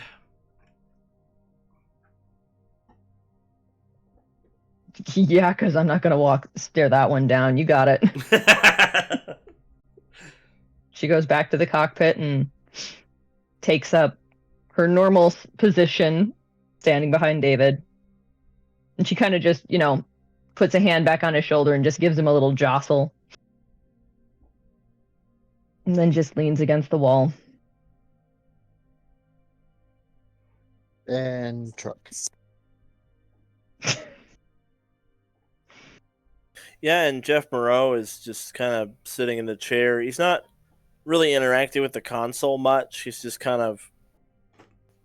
he doesn't seem unhappy. It is nostalgic, but he doesn't... it's been 20 years. Technology moves on. He hasn't really been trained to fly this kind of ship. Like, it's familiar, but it's not like... He doesn't, like, mess with the controls at all because, after all, like, he went missing before the Saratoga was even built. So... I probably would have been talking his ear off, too. Yeah. Talking to him about the specifics on how it flies, what does what. Mm. Yeah, I mean, he listens intently. Grandpa's still alive. He showed me. I've been flying like this since I was 12.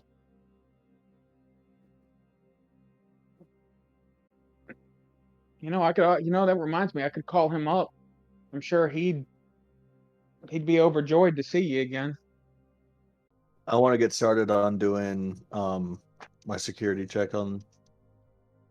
Yeah, so give me an insight and an investigation. Okay. Make sure advantage is not on. Insight and investigation. Wow, those were both pretty trash. Hold on a second. Oh, yeah, fair.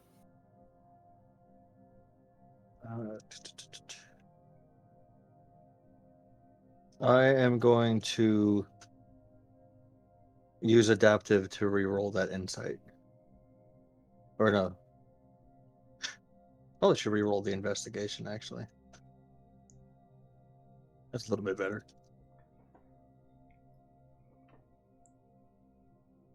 Adaptive just lets me reroll a skill check. So the insight is basically you talking to people. Just kind of like... he was gonna... Oh, I wasn't even gonna do that yet. He was just gonna do the computer side of it, and then... So investigation is the computer side of it, yeah. Yeah, and once he narrows it down, then I was gonna worry about selecting who he was gonna talk to afterwards. Well, I'll say based on the 16 investigation, you don't end up narrowing it down. You don't find any breach. You don't find any indication that anyone sent any like weird communique. You don't find any sign of a leak or a mole. The other thing he wanted to do was to check, was to go through people's personal records, what's on file, and see if there's any indication of any criminal records.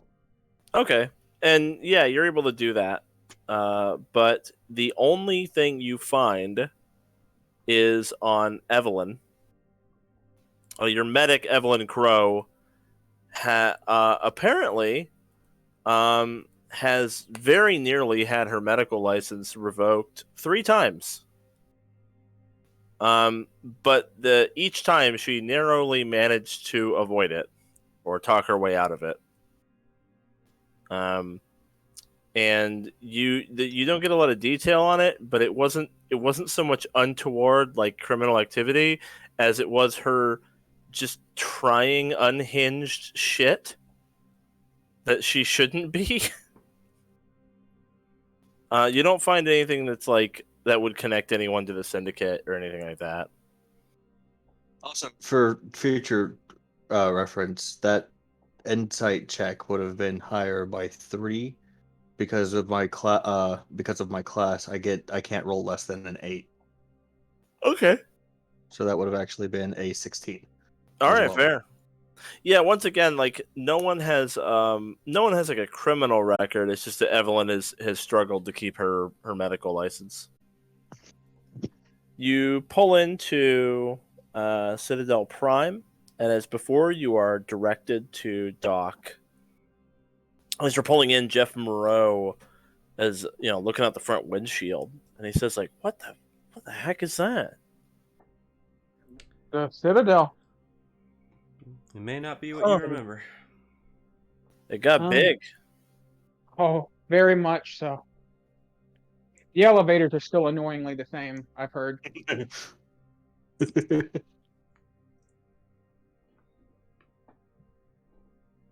I'll show you around once we dock. Thanks. I'd like that. And yeah, you pull in and you dock here at the Citadel.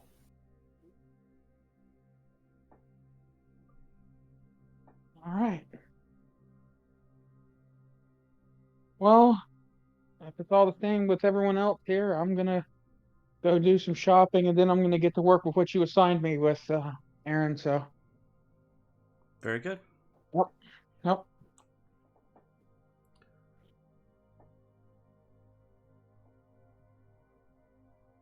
Lucille hangs back and waits for everybody to disperse.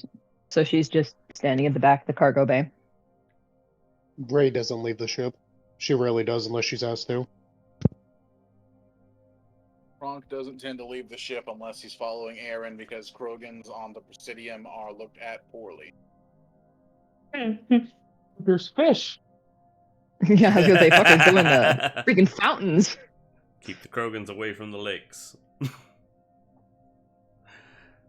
All right. Well, Aryn will notice that Lucille's hanging back, and we'll be like, "You have everything you need?"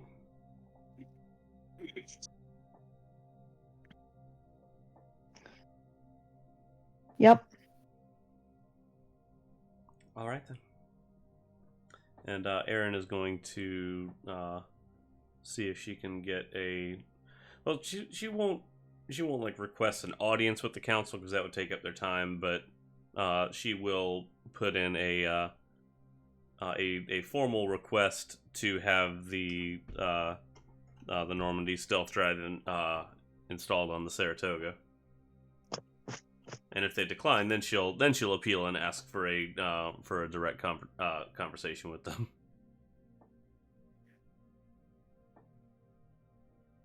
So, you put in the request, and as you're putting in the request, like I figure you go up to the desk and you're talking to just like the workers here. Mm-hmm. What do you describe this thing that you want them to install into the Saratoga? I'm requesting to the council. I'm sending. Oh, you're to the sending council. them a communique. Yes, sending a communique to the council to request it. Okay. Request authorization to do it. Do you indicate where you got it from? Yeah, I would No! tell them that. What? Say no! Okay, what I would We say just is found this thing. what? Yeah, We just found Just this laying thing. We were around. wandering around. we can It's on the sidewalk. Maybe I don't. To be Bleeding edge stealth fair- drive, exactly like the Normandy's, laying on the floor. To be fair, it wouldn't really make any sense if you were requesting the council to install a normal stealth drive. Like, if you just bought one and they're like, "Hey, council, am I allowed to install this in every way upgrade to the ship?" I can. So, I mean, can send a message to the it's- council saying that we like salvaged a stealth drive, and am requesting permission to have it installed on the Saratoga. See? Not a lie. Yeah.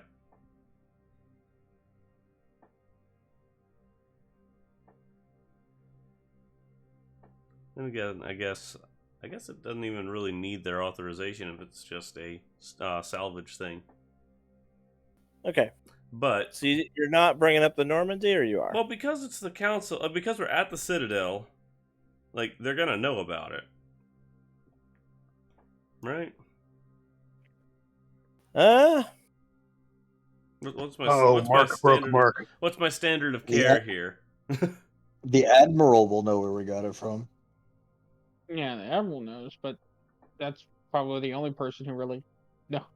Because like you said that if we got it installed at the Citadel, that the council would know about it and might take issue with it, which is why I was reaching out in the first place. But if the crew also doesn't want me to tell them where we got it from, like, I mean, it's up to you. It is a pretty advanced piece of tech. It's also old. It's unique. I want to know, you're sending them a communique right now. This is your first point of contact. You're sending them a message, a single message. And I'm wondering, do you say, "Hey, I just have this stealth drive. Can I have it installed in the Saratoga?" Or are you telling them anything more than that? I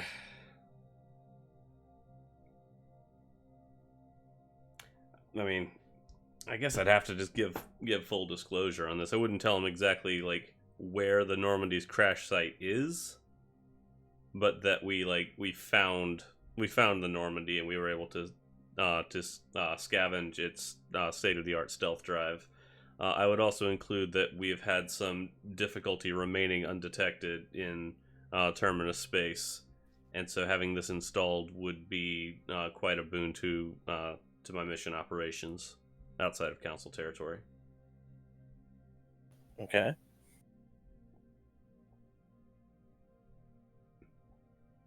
Well, when you send this message, there's kind of a long delay. Of course, they're busy.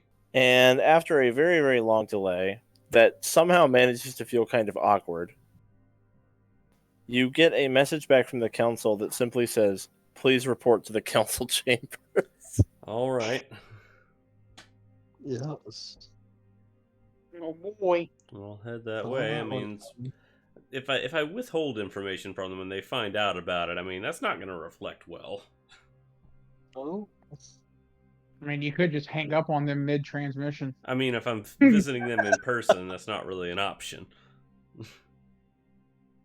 Flip them off and walk out? Yeah, Yeah, well, you know, Have like, you ever once visited them in person? It's always been a hologram, no matter where we've been. yeah, I'm not even sure the council's real at this point, but anyway. oh look, It's a don't bunch pay of attention to the AIs. man behind the curtain. Mm-hmm. Well, I'll head to the council chamber. Consider this. This is following the worst possible route of Mass Effect. So, the council were killed in Mass Effect 1, And 2. and then they and were 3. killed again in 2, and then they were God. killed again in 3. I don't think they So were- maybe the reason you're meeting with holograms is because they don't want to fucking die. you know, Uh, you know. I don't think they were killed in 2. I was just saying stuff, but it makes sense. All right. They heard a Shepard was coming, and they just got the hell out of there. Yeah, sorry about that, guys. My reputation precedes me for works. I'm just saying, if I was on the council, I would be using the holograms too, from like a That's bunker. From a bunker deep under Mount Everest. All right. You arrive in the council chambers, where not all the counselors are present. It's actually just the Turian and human counselors have arrived currently. Oh, well, their holograms have. Of course.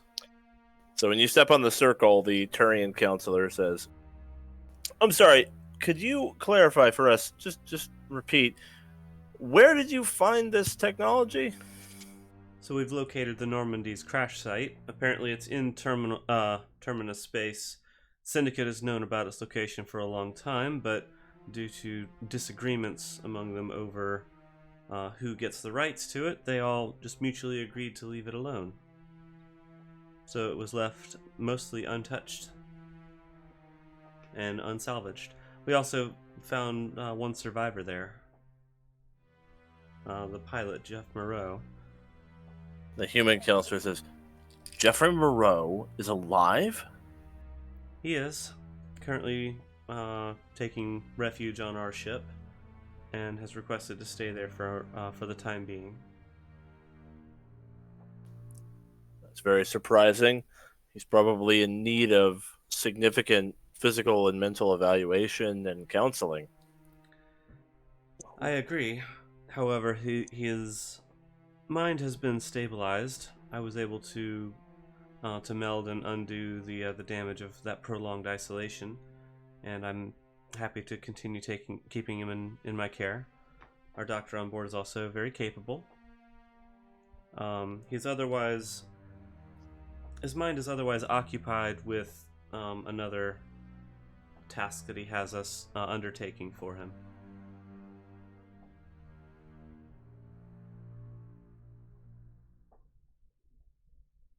I see.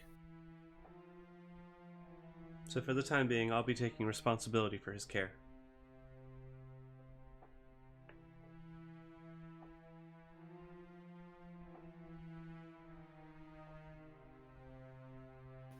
You'll have to give us a moment.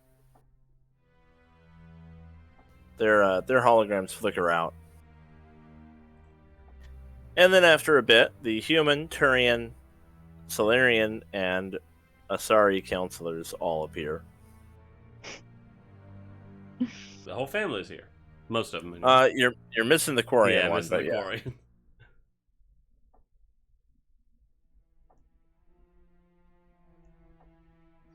Aryn One of will- our counselors is elected to rescind themselves from this matter, since it concerns circumstances prior to their joining the council.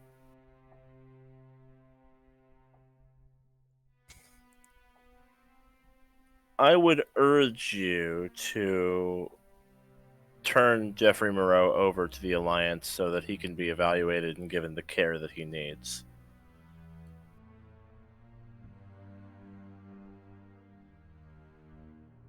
However, I cannot force your hand, as my other counselors have all three elected to leave him in your care, should you deem that the correct move. I do believe it's what's best for the time being, though in the long term I agree he does need long-term care from the Alliance. I just think he doesn't need it quite yet. Very well. In that case, you are responsible for his life. Understood.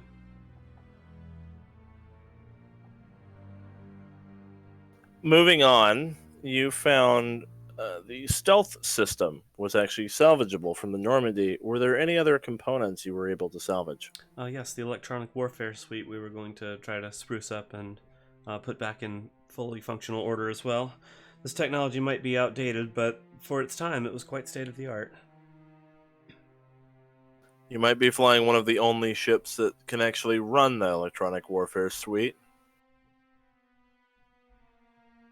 A small smile just like kind of creeps under the corners of her mouth, and then she like hides it again.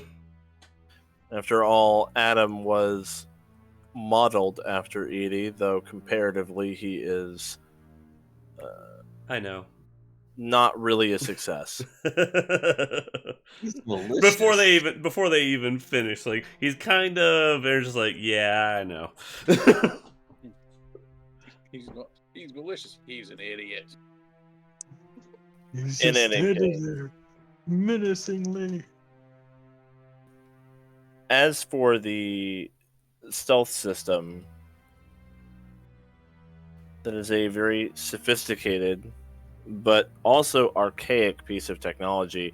I don't know how well it can be incorporated into modern systems.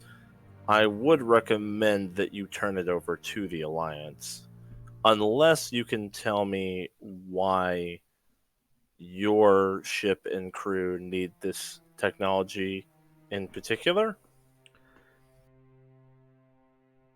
First of all, the Saratoga is fairly old herself. I'm pretty sure we can get the system to operate well within the hull. As for why we need it, we've had several instances where it seems like the Syndicate in the Terminus system has known exactly what route we were going to take. I suspect some kind of information leak, whether among my crew or at the council level. I'm conducting investigations on my end. But in order to avoid encountering any more Syndicate blockades or unintended encounters, the ability to slip around them unseen would greatly aid in our operations outside of council space. We just seem to have a penchant for being intercepted out there. I see.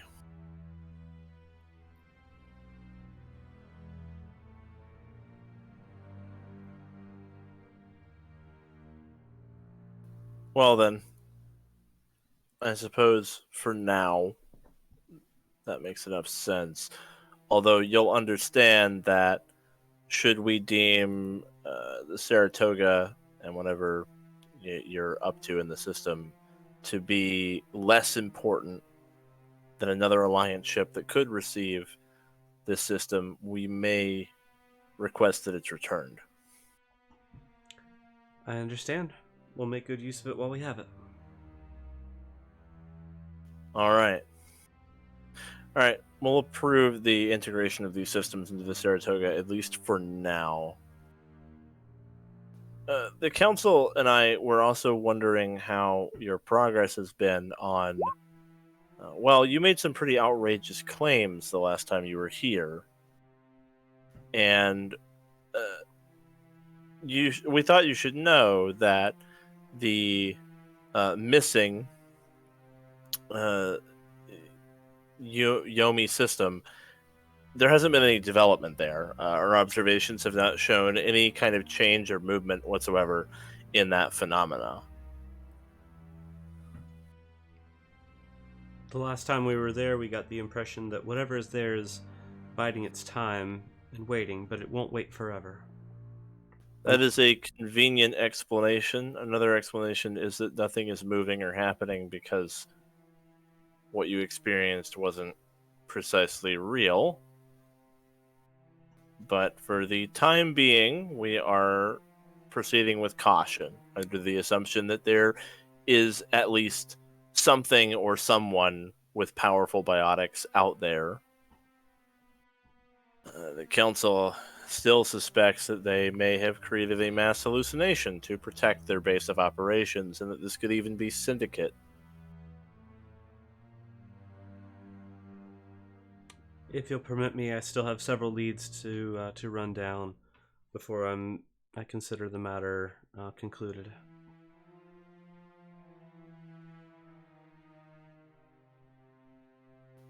We understand. Go ahead and conclude those matters as quickly as possible, and then please report back when you have something of substance on the matter. In the meantime, we have begun to plan another probe into the Yomi system. Not soon, but we do have evidence to believe that there's someone or something there that's using all of this as a cover. It may be a large operation that we want to disrupt. Since this is currently my operation, could I get a copy of that evidence to review myself?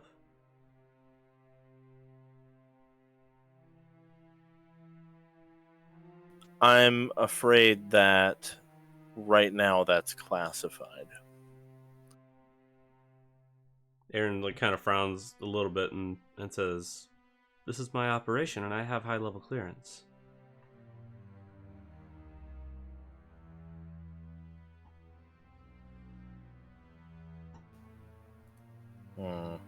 We'll have to confer. We'll be in dry dock for the next little while. What I can tell you is that this information has come from another Spectre.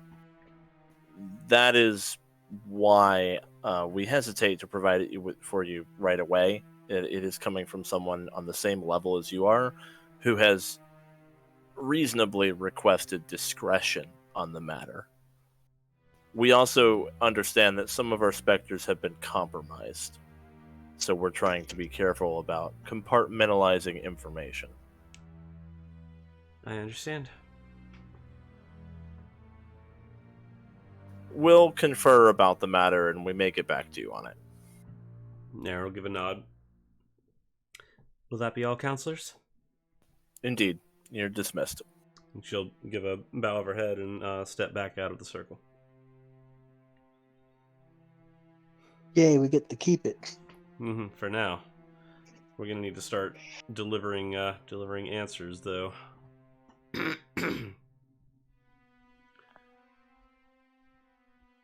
Right now, we've got them thinking that there's a mass hallucination out there, and then we went and did a first contact with the Rachni. As far as they're concerned, we haven't made any progress yet, so we need to get cracking on the primaries pretty soon.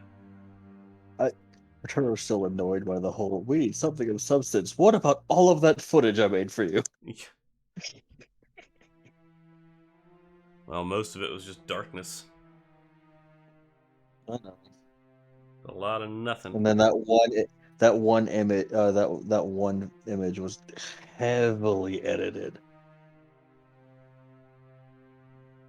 The one that let us see that there were hundreds of them out in space.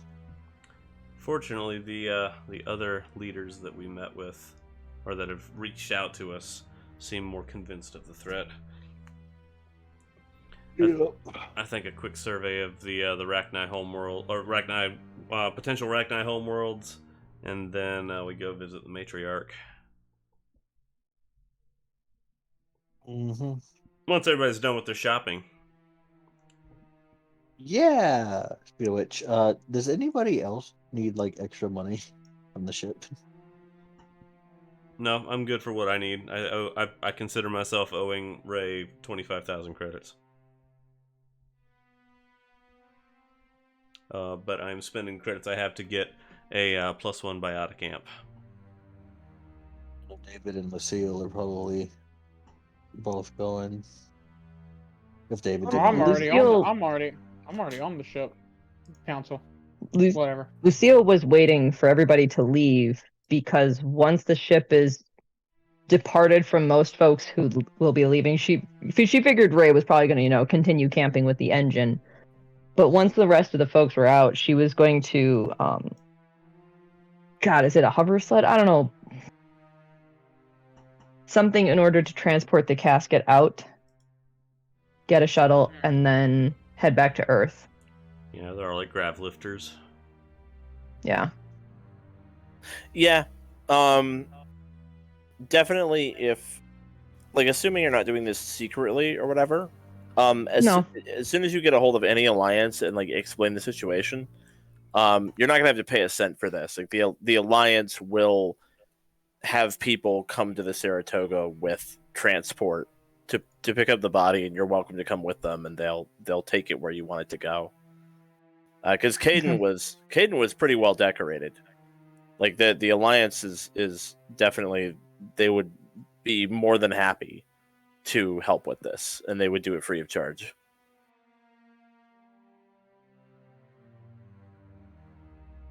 Yeah, she would reach out along the proper chapters then, because she's not trying to do it in secret. She just doesn't. She does not want a lot of fanfare at all. This needs to be something that, like, no news hits, nothing, because of the profile. So it would be like, I need a transport. Major Caden Alenko. I need to get back to Vancouver. Yep. No, they kind of will. They'll keep it on the down low. Okay. And you end up being placed on a shuttle to get back to Earth. Is any member of the party going with Lucille, or is this Lucille is going to bury Caden on Earth alone? She didn't exactly publicize it, but yeah, you didn't really publicize it. So probably just you. Yeah. Kind of up to her. I figured David might have gone with her. Yeah, but it's up to her. Yeah. she might have calmed David, saying going groundside. You want company? But that probably, if you're willing to pick up a shovel. I can do that. Meet me at this port. Got it. You want me to, could I let my uncle know?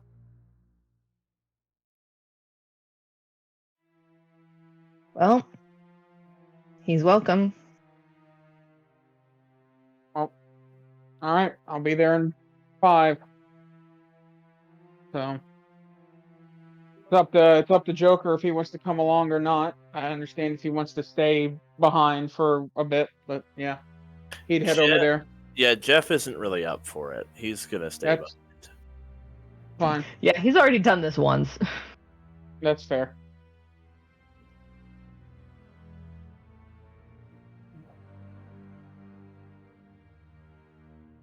Then yeah, nope.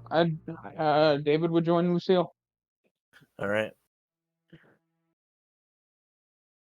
Once you're on the shuttle, heading back down to Earth,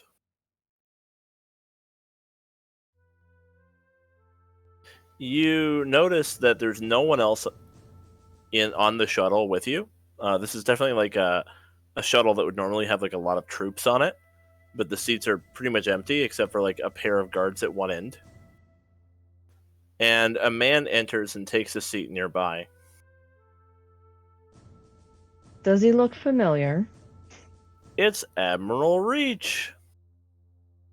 Here he is. This time you know who it is.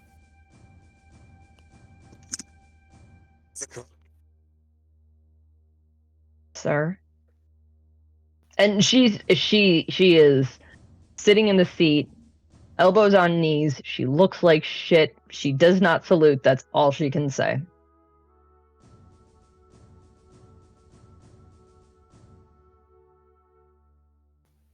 Eddie's. She just drops her head. My condolences.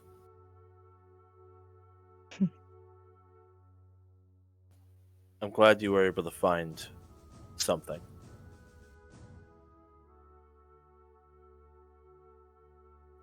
Found a lot more than that, sir. But I can bring him home.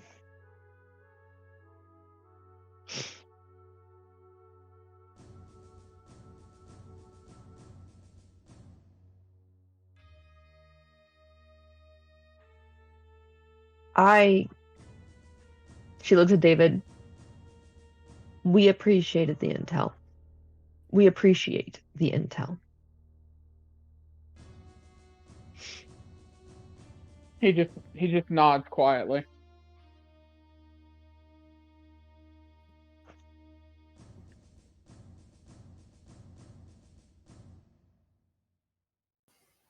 You all did a great job on ODR 7 as well.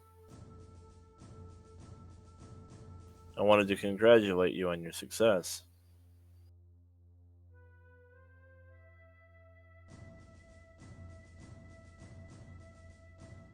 Thank you, sir. It was a lot more than us. Nonetheless, Doing our jobs. if things go well there, you may have saved an entire species. Depending on who you ask. That's no small thing.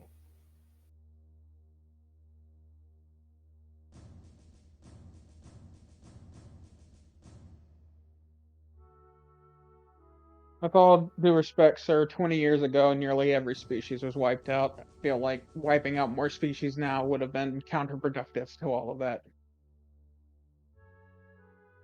I don't disagree.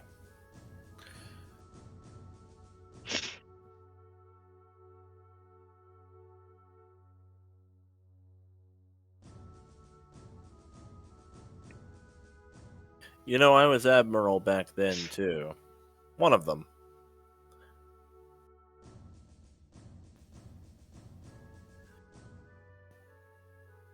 Hadn't really done much yet. I suppose that's weird to say with this rank, but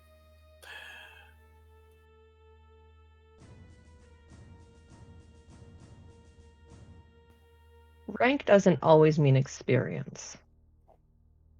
even the other admirals and I pretty much look to Hackett for everything.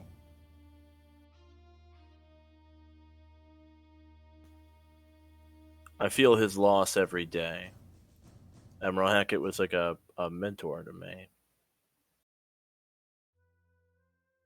He was about 15 years my senior.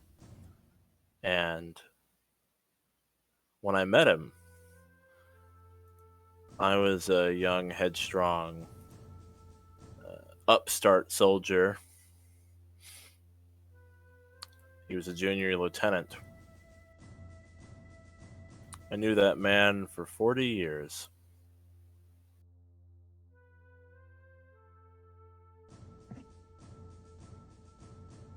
Nowadays, I suppose I've been put in a position very similar to his. The other admirals and vice admirals look to me, and it feels odd. Like the shoes don't quite fit. And he puts a hand on Lucille's shoulder.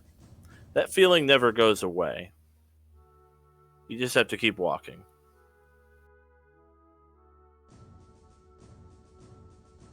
Do most days. Just keep putting one foot in front of the other. It doesn't matter if the shoes fit or not. All that matters is that the people who are looking up to you aren't left behind. That you don't let them down.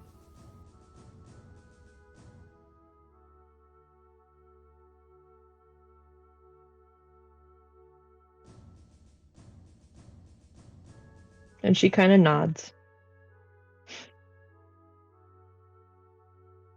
I won't take up any more of your time, he says, as the shuttle it pulls in on the ground level. private transport's waiting for you. It'll be just you and Mr. Moreau and your father. They'll take you wherever you want. Straight shot, no questions asked.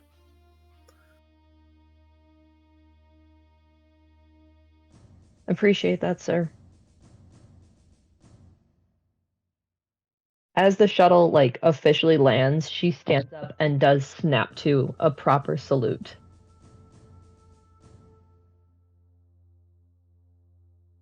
Same. He smiles softly. Thank you.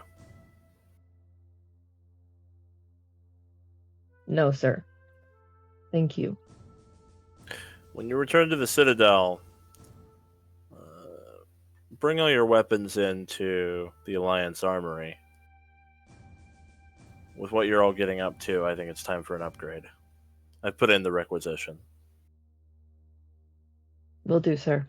That will also be greatly appreciated. We've found some interesting things out there. Indeed. My blade's getting dull. We'll spruce up the your non-alliance companions' weapons as well. Anyone who's got your back. The main away team.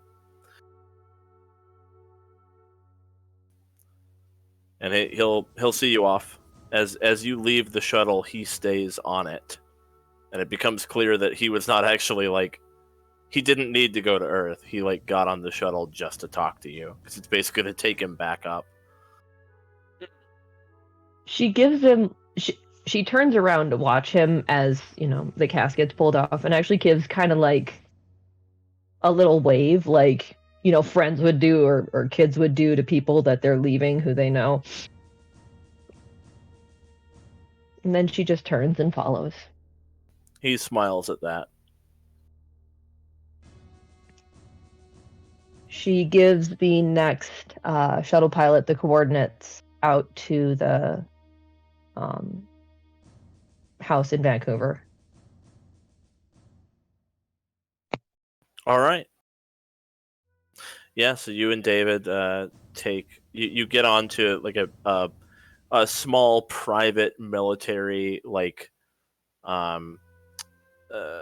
probably something this is pretty long range. You're not close to Vancouver. Something like a private jet, like a military private jet, and it takes off and it'll take you where you want to go. Okay. Yeah. There's enough flat space for pretty much anything to land, so could basically drop down in the front yard. Yep. I think with this sort of thing, it might even be best not to play it out and let it kind of happen off screen. Yeah. Fade to black here with you doing what you have to do, and we come back to the party on the Citadel. Hello. Hey there. Welcome back. Sorry about that. I had a driver. And Roll20 crashed again. It wouldn't be long regardless. I will ask one thing, Dan. Since he said he was going to help us with weapons and stuff like that. And there was one thing in particular I was going to search for, and that was anything current, up to date star chart that I could personally get a copy of for myself, so that I can start planning the navigation routes. Sure. Yeah. If you want to throw a credit figure out to me, I'll just deduct it from there and do that. I won't charge you for that. You can find a star chart. Okay. The Alliance requisition desk. Yeah, Yep. honestly. Probably just have one printed out on the ship. I need all of our current navigation starts. Okay. Okay. All right. As far as what would have happened anyways, it would have been nothing major. Dig the hole, put in the casket. She would have left the model of the Normandy and then finished burying the body. And no words, just that.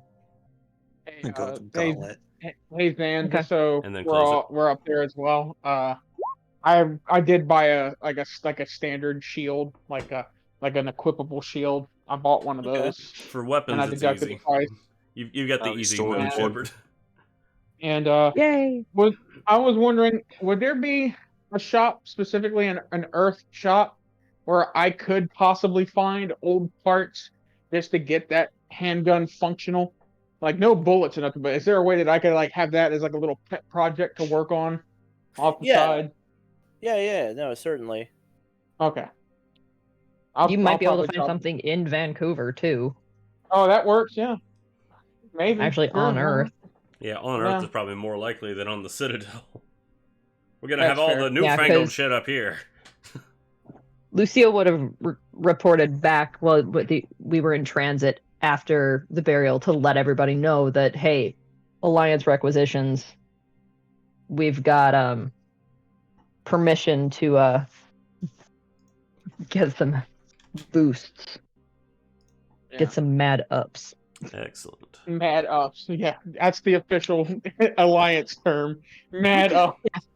We got mad ups, guys.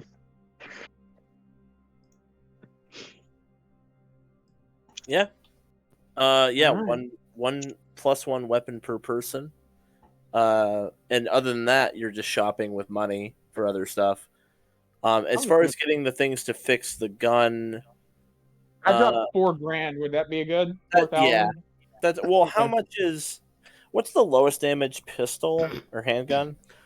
Let me see. I think that's Probably only like 500 credits. Yeah, it wouldn't be that much. Let me see. Lowest damage Oh, I'm handgun. actually- Oh, I'm- 100 credits. 500 is actually the most expensive handgun. Cheapest pistol is M3 Predator, 100 credits. Oh yeah, and it does 1d4. It does 1d4. Yep. Yeah. So Now, for To be that fair, bits and pieces and stuff for handguns are super rare. Like that wouldn't be, unless there's someone who does antique firearms, that would not be something you could just come across. Yeah, that's why that's why I'm just gonna put down 4,000 because I feel like that's probably good, maybe. Does that just happen Alright. to be how More. much you have lying around? No, I mean shoot. 4,000 is almost as actually, that's just like that's more expensive than every gun except the Grawl Spike Thrower. make it like 500, dude. Okay, Yeah. okay, I'll do that. When I fix it, I can't wait to be able to add to my sheet. Plastic 45. This is my boomstick. This is my piece of shit. It goes, "Oh." Yeah. I can't just pick up clips for this. I have to like smelt them. That's okay. I got 7 shots, and I'm gonna I'm about to save them say- for glory kills. Could probably still make them with the Omni tool. You Yeah. can probably get it modified to accept thermal clips. You don't. Oh, hey, modify quick a question. plastic. Don't insult it like that. Okay. How much would a punching bag cost from the Ooh. Citadel or from Earth? I mean, I've got one in my room. Well, not a bag. I got a Wing Chun thing, but yeah.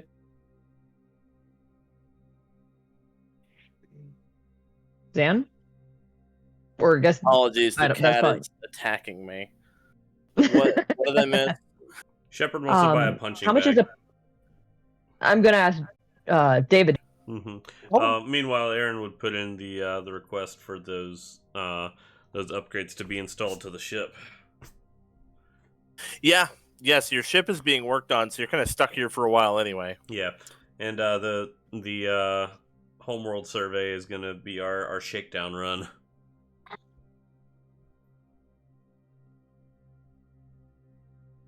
The homeworld survey. Oh, the rack. Yeah. Does thing. anybody Right. else in the party have a decent investigation? Aryn has a 6.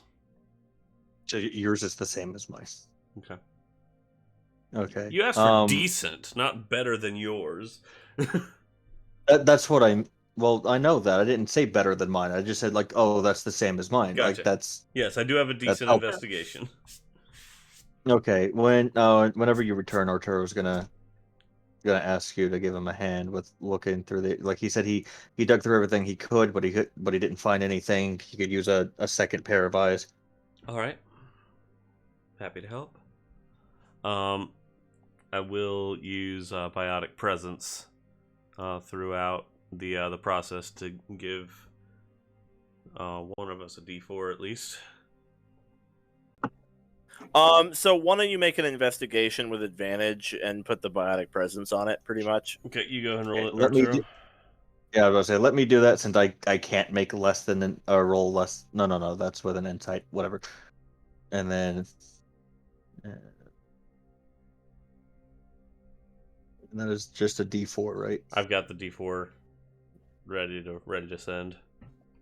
You can just click the thing, and I'll throw the D4 out.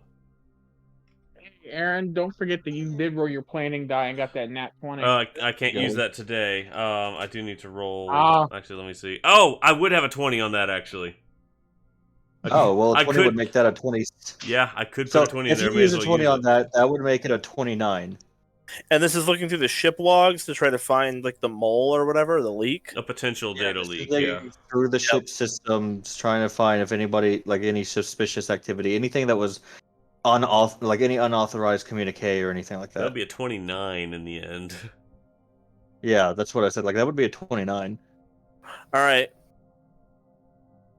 With a 29,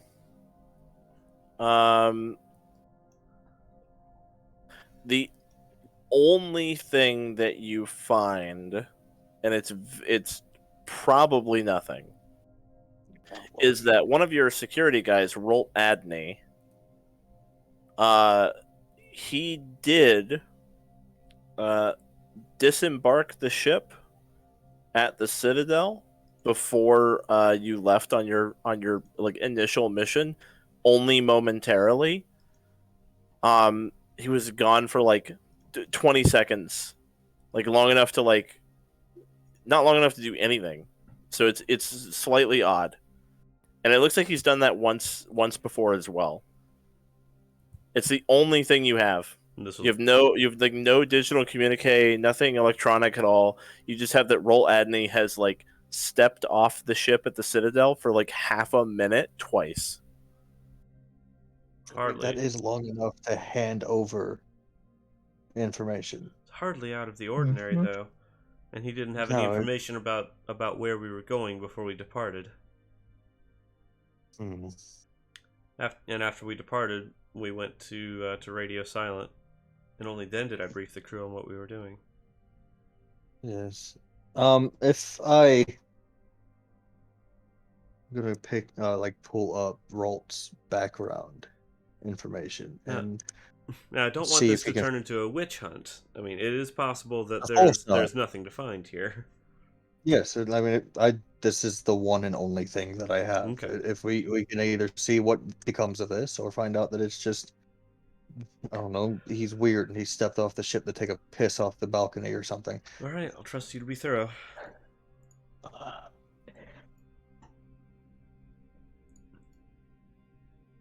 All right, so with that in mind, Arturo will then go through, he'll go through the like any information on Rolt that he can find on his background, see if there's anything he can find on who he might have known, and after that he'll have Rolt meet him in the what's it called? The command room? Yeah. Conference room? Yep.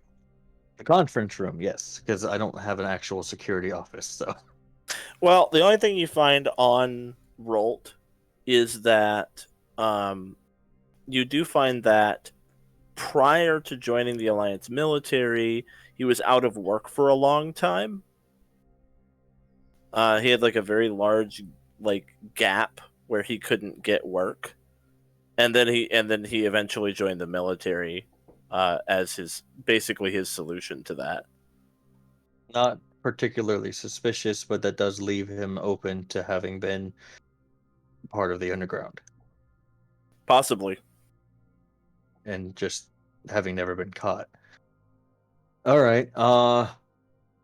Yeah. With that in mind, Arturo will have Rolt meet him. Oh, I knew it was going to be one of my security guys if it was anybody, but that doesn't mean anything yet. We don't actually know that it's him. So he'll call over. Security Officer Rolt, this is Arturo. I need you to meet me in the conference room as soon as possible. And I'll just send him that little communique and wait for him there. All right. And he'll. So you go and you go and sit in the conference room after sending Rolt that communique. How long do you wait?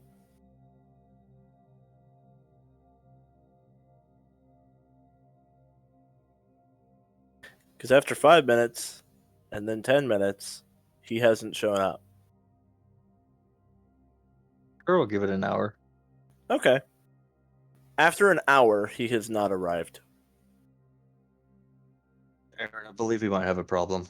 Rolt's not coming. I sent Rolt. I did a request for Rolt to meet me in the conference room. He hasn't showed up. Does anybody know if he's returned back from leave yet? How many people do you ask, or just Aryn? Well, he'll ask Aryn first. If she doesn't say anything, then he'll go down and find the other security officers, see if they've returned, and he'll ask them directly. Well, you find Casper, and Casper Shine says, "Oh, Rolt, about an hour ago, he left the ship in a hurry." Fuck, Aryn, we have a problem. Rolt's the mole. He made a run for it as soon as I requested his attendance. Adam, put out an APB to Alliance Command in the area for Crewman Rolt. You got it. And the Alliance receives an APB from Adam that says kill on sight. No! And they're like, what the fuck? Christ. Adam, we want him Adam, alive. why? He sends an amendment that says don't kill on sight unless you have to. Well, it's just like really well, want to. We're just While trying this to is find going- him, Adam. While this is going on, Arturo will look to Shine and ask him, has Rolt ever mentioned anything to you? Anything that you might find concerning? Anybody like he's had contact with? Maybe anything about his past that might indicate that he's worked with the Syndicate? Well, yeah, I'll get Casper in here. No, I mean, I've known him for quite some time. We were put on the Saratoga at the same time. That's when I met him. Seemed like a pretty cool dude. Didn't really talk about his past much at all. Kind of kept it close to the chest. Do you know anybody who he might have been close to? Not really. I will say there was something odd about him, though. I mean, it never really came up. But you remember when we were doing the training and all the target practice and that kind of stuff? Of course. I feel... At the time, I figured he was just trying to make you guys feel good about yourselves, but I've seen him do target practice in private, and the man doesn't miss. But he was a total mess when he practiced with all y'all. I figured he was just trying to be humble, but like that dude's aim is unreal. Hmm.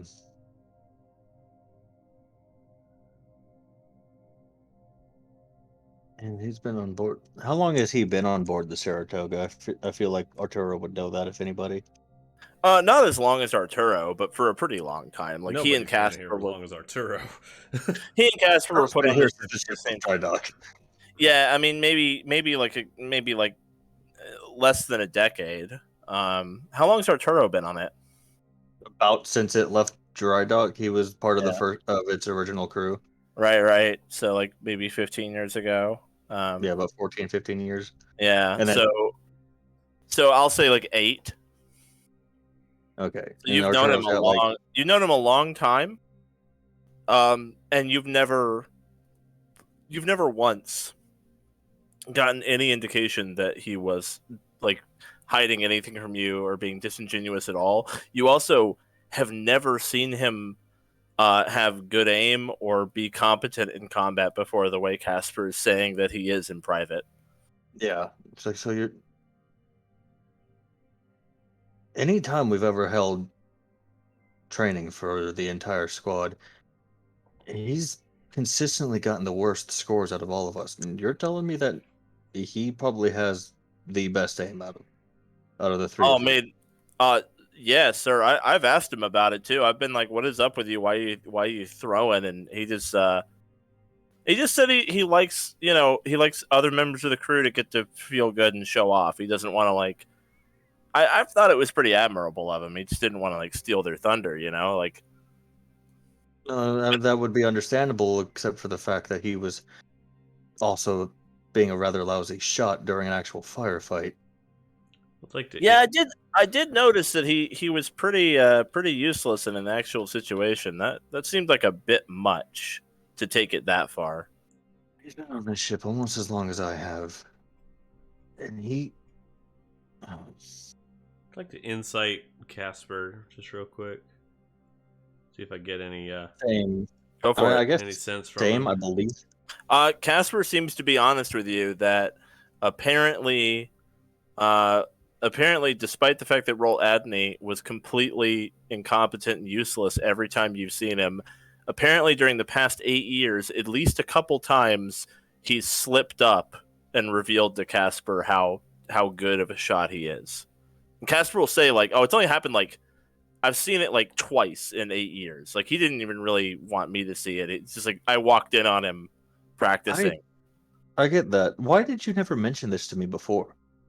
Well, Rolt's a cool guy. Like what am I gonna do? I'm gonna go to you and be like, "Hey, Rolt is throwing the practice rounds because he wants people to feel better." Like, It's not like he'd get in trouble for it. I would just ask him to stop throwing. I mean, it didn't come up. Nobody asked. And it felt kind of weird to go like rat on him. I don't know. I've been on this ship for as long as I have. I figure the dude had his reasons. Like it didn't seem to hurt anybody. At least I'll say this. I mean, we never, you've been on the ship longer than us. We haven't had an active situation until the Spectre joined. Like the Saratoga has done nothing for like over a decade. So I didn't know he was going to be a piece of shit in a real combat situation. I assumed he would stop fucking around. I was kind of surprised that he kept it going. Surprised you didn't say anything after the combat situation. I mean, I did to him. Fair enough. You weren't there for it. I was like, Rolt, what the fuck are you doing? But I mean, I don't know. He said he wanted. This isn't just put it out there. Like Arturo isn't being like up to him. Like, why didn't you tell me? Like, you should have told me. Yeah. He's just kind of like thinking out loud. Yeah, no. Casper says like after the first combat we had, I did ask him what the hell he was doing, and he just told me he wanted to let the Spectre show off, and he didn't want to like show anybody up. He figured like you bigwigs were trying to like look cool for the Spectre, and he didn't want to like make you look bad.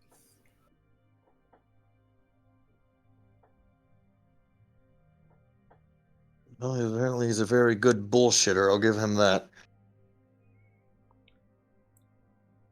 I think my job for 6 years before joining this ship was finding people like him. Apparently, I've gone rusty. Arturo, see if you can get in touch with CSEC. See if internal cameras in the Citadel tracked where he went. Yeah, Arturo's gonna try to find him. Go ahead. We should also be worried about the fact that Adam would have been privy to all these conversations and would have known this as well, and withheld it. Just FYI. Yeah, I mean, what gives, Adam? You went and you threw me out there when I was talking shit about Bulk, but you didn't say nothing to nobody about this man. I thought it was funny. Oh my god! Of course you did. We can talk about it later. Let's focus on trying to find him for right now. I'd like to know who he was reporting to. Adam is actively unhelpful in every possible way. God, why And we're is the about to give worst him the AI? and we're gonna give him the electronic warfare suite. Oh yeah. Oh no. Oh no! Cause like, can we get this man some like a freaking conscience upgrade? So after you contact CSEC, they pull up cams. You know exactly when he left the ship, so you're able to give them like the exact time. Yeah. It was as soon as I contacted him. And He's got the hexagon. they come back to you, and they're like, well, we've got something. And they send a video your way. It shows Rolt stepping off of the ship. He pulls out like his badge and all of his identifying stuff, and puts it inside of a small black box that compresses and emits steam. And he opens it, and it like lets dust out where anything that could have tracked him was. And then he reaches under his jacket and pulls what looks like a shimmering sort of cloak around himself, and he disappears as like the holographic material goes around him, and then he's just gone. I knew it. I knew I made a mistake when I didn't pick up that damn spell. I could have picked up see invisibility. And I was like, I won't need that yet.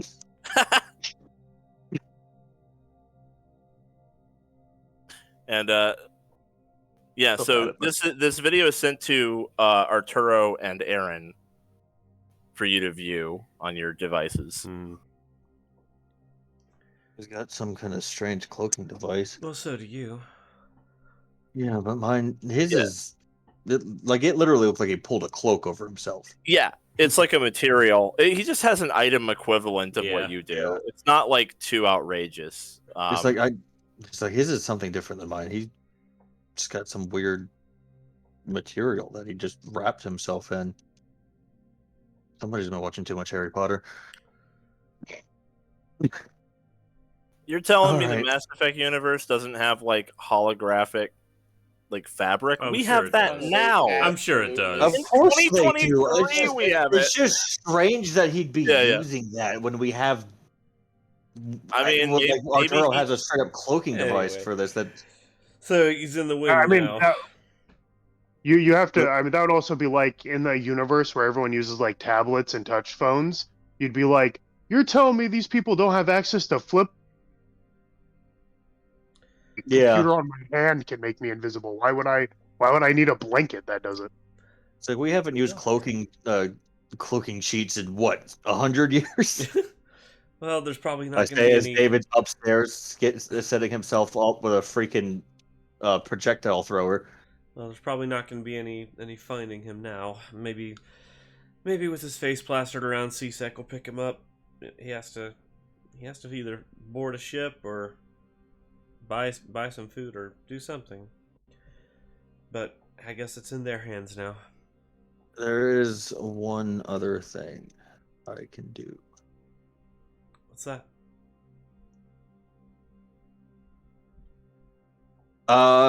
Detective background. When I need information about people or the local area, I often know who can tell me and where I can find such information. So Arturo would like to reach out to somebody who might be able to give him some more information on who Rolt used to be. All right.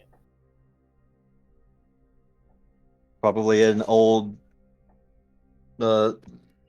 somebody he used to work with when he was part of the military police or something.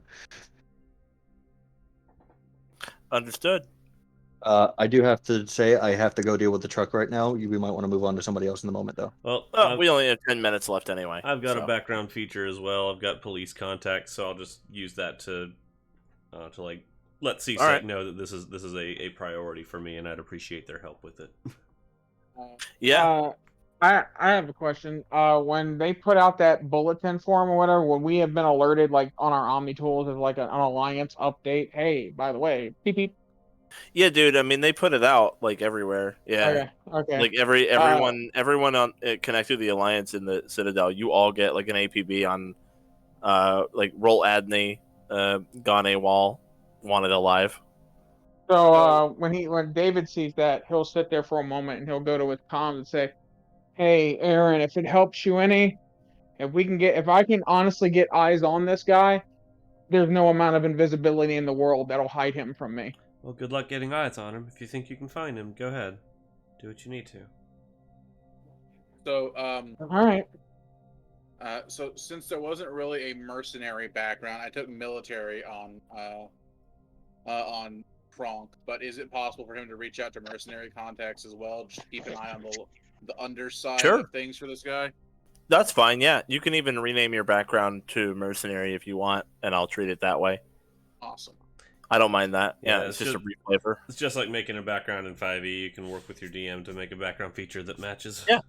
Yeah, no, it's fine. I I'll know- basically treat it like police contacts, but for mercenaries. Yeah. I know it'll be hard, Zan, just because it's not like we're in a forest or something like that. But based on like my particular subclass's like skill set with certain abilities that it has, could I possibly attempt to track him down? Like probably lead out a path, like try to go through the steps to be like, if I was him, where would I go? I have used survival, something like that, because blood tracker allows me to, if I mark him, he can't hide from me anymore. But like I have to like hunt him down. I have to seek him out. Yeah. Basically. Starting from the ship, you can attempt to do that. Roll survival for me. Okay. I'll just treat it like D&D. Okay. I will tell. Yeah, when he leaves the ship or whatever, he's gonna leave his. You'll have to armor make and your stuff way behind. back, yeah, and try to Yeah. track him from the ship. Survival's not super high for me, but you know what? I have a wisdom score, so we'll see. Oh, Nice. okay. You are able to you're able to spot all the way across at the other end of the docking bay. There's a railing, and that railing has a tiny piece of fabric caught on like a bolt. You go over and you're able to identify that that's from his uniform, like it got caught. And when you look over the railing, it's a dead drop like 1,000 feet down.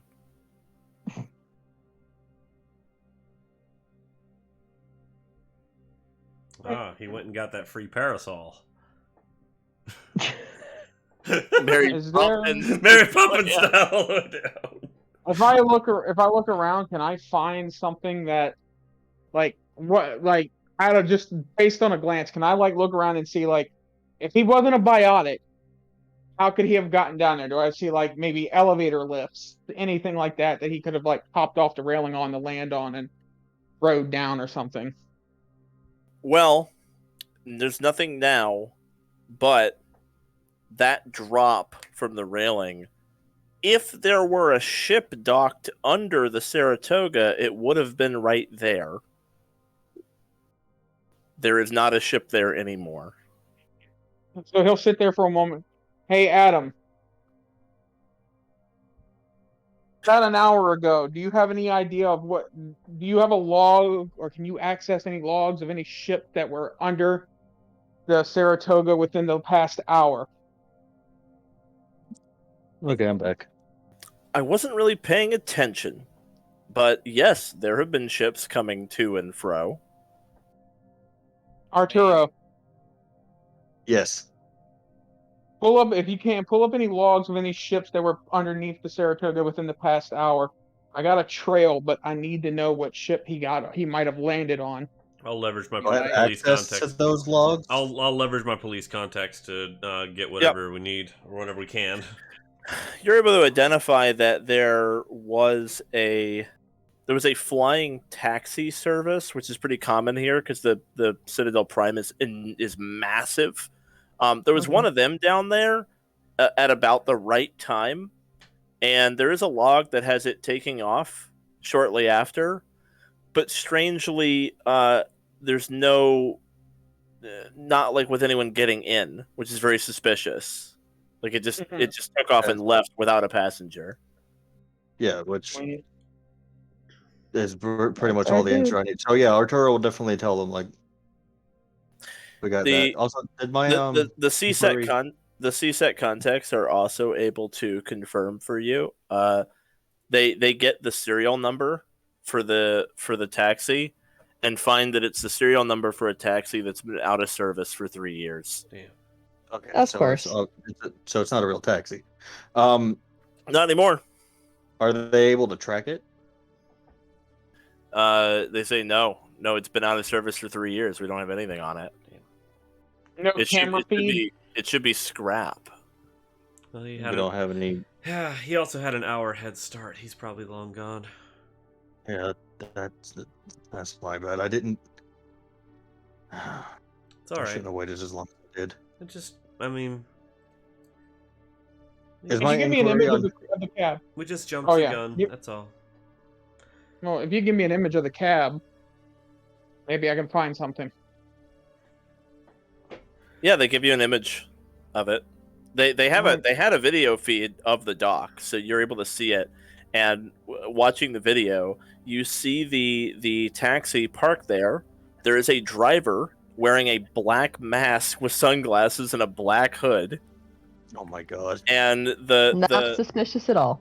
the taxi kind of jostles a little bit as though something landed on it, but you don't see anything, and then it just pulls out and leaves. That man rode the hood. Oh my god! Aaron, I'll be back in a few hours. I'll keep you updated. Gonna go find him. Good luck. Yep.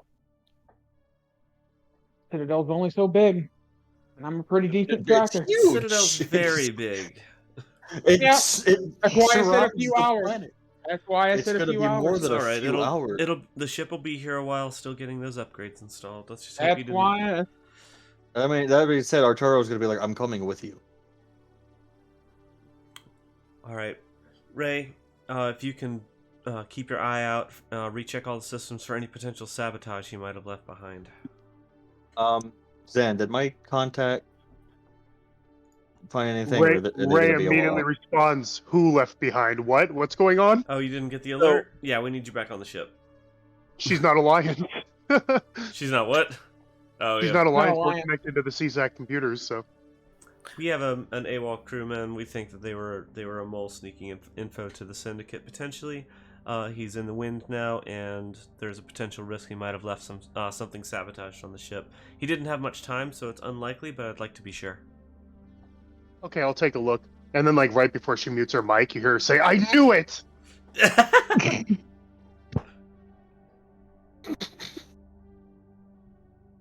Like, Oh, is she the one that suggested we might have them all? Yeah, that was like the first thing I said. Oh, okay.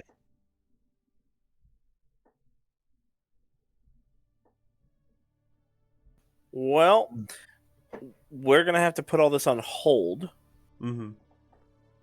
So next week we'll pick up with what information Arturo got from his contacts, and then how the progress has gone with CSEC and any mercenary groups in the Citadel, because Aryn and Kronk have those two factions looking for him, and then also David's going to be on the hunt.